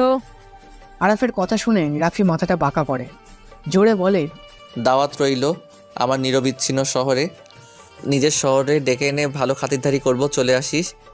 রাফি কথাটা বলে সেখানে দাঁড়ায় না। নুসরাতকে বাইকের পিছনে বসিয়ে রওনা দেয় তাদের গন্তব্যে। রাত 12টা কিংবা 1টা হবে। বাইরে মুষলধারে বৃষ্টি পড়ছে। শহরটা এই বৃষ্টিতে ভিজতে ভিজতে পরিষ্কার হয়ে যাচ্ছে। কিন্তু এই শহরের কিছু মানুষের মন এখনো পরিষ্কার হয়নি। ভেতরে রয়ে গেছে অহংকার, হিংসা, মিথ্যা, আরও কত কিছু। মিরপুরের এই রাস্তাটা আজ বড্ড ফাঁকা। কোথাও কোনো মানুষের আনাগোনা নেই। নিস্তব্ধ হয়ে গেছে ব্যস্ত শহরটা। দূর থেকে ল্যাম্পপোস্টের আলোয় স্পষ্ট দেখা যাচ্ছে মিরপুরের এই নীরব রাস্তায় একদল লোক দাঁড়িয়ে আছে। পরনে সবার রেনকোট, কারোর রেনকোট কালো কালারের, আবার কারোর হলুদ। কেন তারা এভাবে বৃষ্টির মধ্যে রাস্তায় দাঁড়িয়ে আছে? কি তাদের উদ্দেশ্য? রাফি আজকে রাতে মিশনের জন্য প্রস্তুত হয়ে গেছে। কালো কালারের পরিচিত রেনকোটটা পরেই বাইকটা স্টার্ট দেয়। আজকে বাইকে অনেক বৃষ্টি, রাস্তাটা পুরো ফাঁকা। নিজের বাবা মায়ের মৃত্যুর প্রতিশোধ নিতে সালমানের মৃত্যু ঘোষণা করতে যাচ্ছে রাফি। সন্ধ্যা থেকে রাফি টনিকে দেখছে না, যার কারণেই একাই মিশনে বের হয়ে রাফি মিরপুরের স্টেডিয়ামের পাশের রাস্তায় এসে বাইকটা থামায় রাফি। সামনে অনেকগুলো লোক যেন রেনকোট পরে দাঁড়িয়ে আছে। তাদের মধ্যে চেয়ারে বসে থাকা লোকটা এই যে সালমান, সেটা বুঝতে রাফির কোনো অসুবিধা হলো না। রাফি সামনের দিকে এগিয়ে যায়। সালমানের সামনে একটা চেয়ার খালি পড়ে আছে। রাফি যে সেটাতে পায়ের ওপর পা তুলে বসে। সালমান এতক্ষণ রাফির জন্যই অপেক্ষা করছিল। বৃষ্টির আমেজটা কমে আসছে, কিন্তু জোরে বেগে হাওয়াটা থামার নামই নিচ্ছে না। গাছ থেকে পানি পড়ার টুইম্বুর আওয়াজটা এখন পরিবেশটাকে আরও রহস্যময় করে তুলছে। দুজনের মধ্যে নীরবতা বিরাজ করছে, কিন্তু এই সময় নীরবতা যেন শোভা পাচ্ছে না। তাই নীরবতা ভেঙে প্রথমে সালমান বলতে শুরু করে, আমার সামনে এখন বসে আছে বাংলাদেশের সবচেয়ে বড় মাফিয়া লিডার রাফু ভাই। একটা শহর কাঁপাতে তার নিজের নামটাই যথেষ্ট। সে সে কেন আমাকে মারার জন্য এত গেম কেন, সেটাই বুঝতে পারছি না। কী কারণে আমি তার শত্রু হয়ে গেছি। হি হি হি, আমি কাউকে মারার আগে বলি না কী কারণে তাকে মেরেছি। রাফু ভাই, কোথায় আপনার সৈন্যদল? আপনার পিছনে তাকিয়ে দেখেন কত সৈন্য দাঁড়িয়ে আছে আমাকে রক্ষা করার জন্য। আপনি একা তো আমাকে মেরে এখান থেকে চলে যেতে পারবেন না। তোকে পাহারা দেওয়ার জন্য এত পালা কুত্তার প্রয়োজন হয়, কিন্তু আমার কাউকে প্রয়োজন হয় না। আমি একাই 100। আজ আর সে পুরনো ডায়লগে কাজ হবে না। এই শহরে একটাই বাঘ থাকে, তার নাম সালমান খান। আমার কথায় শহরটা চলে, তুই কি করবি আমার? ছোট একটা শহর তোর কথায় চলে, কিন্তু আমার কথায় পুরো দেশের মাফিয়া পুলাপান চলে। আজ তোকে বাঁচাতেই কেউ আসবে না, সেটাই আমার বড় দুঃখ। কিন্তু আমার কিছু করার নেই। আজ আমি নিজ হাতে তোকে মারবো। সময় কার কখন বদলে যায় সেটা বলা যায় না, কিন্তু আমি বলতে পারি আজ এখানে তুই বেঁচে থাকবি না। আমি বসে বসে দেখবো তুই একা কি করতে পারিস। কথাটা শুনে রাফি বসা থেকে উঠে দাঁড়ায়, পিছন থেকে পিস্তলটা বের করে পরপর 4টে গুলি করে। চোখের পলকের আগে সালমানের পিছনে দাঁড়ানো লোকগুলোর কারোর মাথায়, কারো পায়ে, বুকে গুলি লাগে। কেউ রাফিকে গুলি করার সময় পায় না। রাফি পিস্তলটা রিলোড দিয়ে আবার এসে সালমানের সামনে চেয়ারে বসে পড়ে। সালমান জানে রাফি অনেক ভয়ানক মস্তান, কিন্তু আজ প্রথম তার নিজের চোখের সামনে দেখল রাফি রক্তের নেশায় মিতে উঠেছে। শত্রুর তাজা রক্তের গন্ধ যেন তার কাছে প্রতি। সালমান রাফিকে উদ্দেশ্য করে বলে, 4 জন লোক মেরে নিজেকে রাফিয়ান দাবি করা, বোকার স্বর্গে বাস করা একই কথা। পিছনে ফিরে তাকিয়ে দেখ, আর মাত্র 2 জন লোক আছে, কেউ বেঁচে নেই। রাফির কথা শুনে সালমান পিছনে ফিরে তাকায়, দেখে 2 জন ছেলে বাদে কেউ বেঁচে নেই। সবাই নিচে পড়ে আছে। তাদের নিথর দেহ দেখে সালমান ভয় পেয়ে যায়, কিন্তু রাফির সামনে তা প্রকাশ করছে না। সালমান মুচকি এসে নিজেকে স্বাভাবিক করে নেয়। রাফি একটু অবাক হয় সালমানের এমন মুচকি হাসি দেখে। কি হলো, তুই এমন করে হাসছিস কেন? হাসবো না বা কেন? আমার হাসির কারণ আছে, তাই আমি হাসতেছি। সালমান কখনো কারণ ছাড়া হাসে না। সালমানের রহস্যময় কথাটা রাফি সহ্য হয় না। পিস্তলটা পিছনের দিকে তাক করে পরপর 2টা গুলি করে পিছনের 2টা ছেলেও ভেজা রাস্তার উপর পড়ে যায়। সালমান আরও জোরে হাসতে থাকে। রাফি যে সালমানের রেনকোটের কলা ধরে বলতে থাকে, শেষ তোর পালা কুকুরগুলো সব মরে রাস্তায় পড়ে আছে, পিছনে তাকিয়ে দেখে নে, তোকে এখনই শেষ করে দিব আমি। চালাগুলি দেখি কেমন বুকের পাটা তোর। এখনো অনেক মাইন্ড গেম খেলা বাকি আছে, সেটা শেষ করে নেই আগে। আমি আর অপেক্ষা করতে চাই না, সময় অনেক দিয়েছে। আর না, আজ আমি এখানে খেলা শেষ করে দিব। নো নো মিস্টার, রাফু ভাই সেই ভুলটা করবে না, নিজেই নিজের বিপদ ডেকে আনবে না। হঠাৎ কারো গলার শব্দ পেয়ে রাফি আর সালমান সেদিকে তাকায়। বাইকে হেলান দিয়ে কোনো এক আগন্তুক দাঁড়িয়ে আছে। পরনে তার কালো রেনকোট, মাথায় বড় উড়ালা টুপি, মুখে কাটা মাস্ক। আগন্তুক দেখতে অনেকটা রাফির সাথে মিল আছে। কি আগন্তুক রাফির নিজের ধারণার বাইরে, কিন্তু আগন্তুকের গলার কণ্ঠটা রাফির অনেক পরিচিত। তবে রাফি সেটা মনে করতে পারছে না। আগন্তুককে দেখে সালমান জোরে জোরে হাসতে থাকে আর বলতে থাকে, চলে এসেছে আমার মাইন্ড গেমার। রাফু, তুই চাইলেও আমাকে আর মারতে পারবি না, কারণ তোর একটা বড় জিনিস আমার কাছে আছে। কি সেই জিনিস যেটা তোর কাছে আছে? আরে এত উত্তেজিত হচ্ছিস কেন? জানবি কি তোর জিনিস, আর দেখতেও পারবি। অনেক সময় হয়ে গেছে সিগারেট খাওয়া হয় না। আমি সিগারেটটা জ্বালিয়ে নিই, তারপর তোর সাথে কথা বলছি। সালমান রেনকোটের সামনের পকেট থেকে একটা সিগারেটের প্যাকেটের লাইটারটা বের করে। সিগারেটের প্যাকেটে মনে হয় একটাই সিগারেট ছিল। সালমান সিগারেটটা ঠোঁটে চাপে, খালি প্যাকেটটা নিচে ফেলে দেয়। রাফি ভেবে পায় না কি এমন জিনিস যেটা সালমানের কাছে আছে। নুসরাত না, নুসরাত কেন হবে? সালমান নুসরাতের খবর কীভাবে পাবে? কেউ তো জানে না নুসরাতের কথা। তাহলে কি জিনিস? রাফি আর ভাবতে পারছে না, তাই উচ্চস্বরে বলে, সালমান, আমার জিনিসটা কি সেটা দেখা, আমি আর অপেক্ষা করতে পারছি না। জিনিসের জন্য রাফু ভাই অনেক পাগল দেখছি। এই বের করে আনো রাফু ভাইয়ের অমূল্য সম্পদ। আগন্তুকটা সালমানের গাড়ির দরজার ফুলের ভেতর থেকে একটা মেয়েকে বের করে আনে। মেয়েটার হাত দুটো পিছন দিয়ে গাঁথা, বাঁধা, মুখে টেপ লাগানো। আগন্তুক মেয়েটার মুখ থেকে টেপটা সরিয়ে নেয়। রাফি দূর থেকে দেখতে পায় মেয়েটার কেউ না, নুসরাত। কিন্তু সালমান নুসরাতের সম্পর্কে কীভাবে জানলো? না, রাফি নুসরাতকে এমন অবস্থা দেখে রেগে যায়। সালমান, তুই নুসরাতকে ধরে এনে অনেক বড় ভুল করে ফেলেছিস। সঠিক সময়ে এমন ভুল কাজ করাই আমার স্টাইল। যতক্ষণ পর্যন্ত নুসরাত আমার কাছে থাকবে ততক্ষণ তুই আমার কিছুই করতে পারবি না। রাফি নিজের মাইন্ডটাকে শান্ত করে ঠান্ডা মাথায় বলে, অনেক বড় ভুল করে ফেললি। সামনের আগন্তুকটাকে আমি সেটা জানতে চাই। আগন্তুককে দেখলে তুই অনেক কষ্ট পাবি। আমি চাই না তুই মরার আগে এমন কষ্ট পাস। কে মরবে কে বেঁচে থাকবে সেটা সময় বেশ ভালো জানে। আগন্তুককে বল মুখ থেকে মাস্কটা খুলে ফেলতে। সালমান হাত দিয়ে কিছু একটা ইশারা করে। সামনে থাকা আগন্তুক মুখ থেকে মাস্কটা সরিয়ে নিচে ফেলে দেয়। দূরের ল্যাম্পপোস্টের আলোয় মুখটা কিছু বোঝা যাচ্ছে যে আগন্তুকটা টনি। রাফি অনেকটা চমকে উঠে টনিকে এভাবে দেখে। বেঈমান, সবাই বেঈমান। টনিকে এত বিশ্বাস করতো রাফি, কিন্তু কি করলো? সে বেঈমানি করছে। টনি তুই এখানে এই অবস্থায় কেন?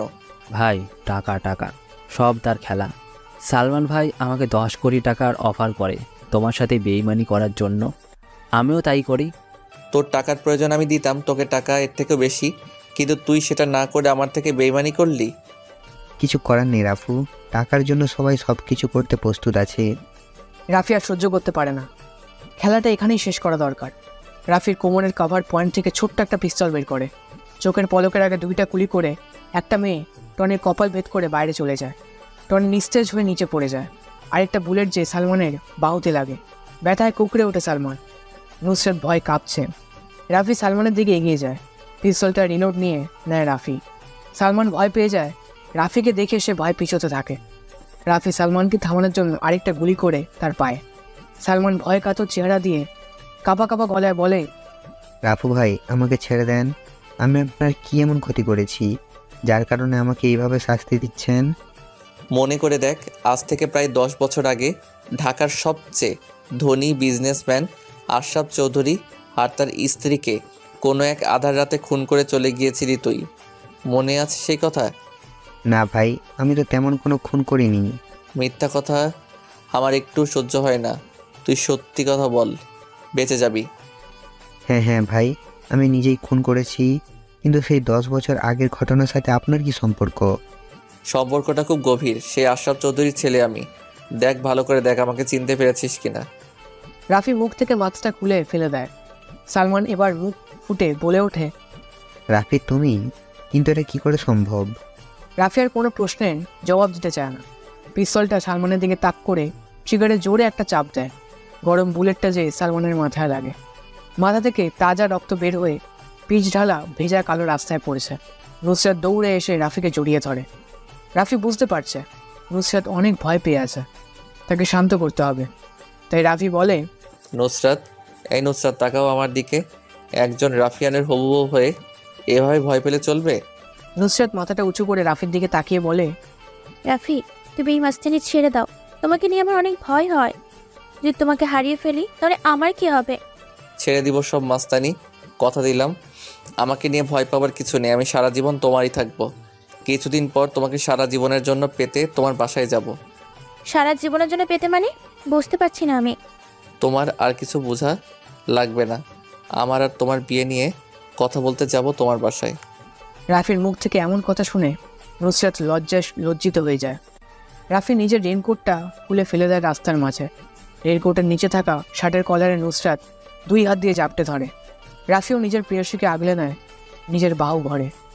তাদের এই ভালোবাসার সাক্ষী হয়ে রইল এই মুষলধারে বৃষ্টি।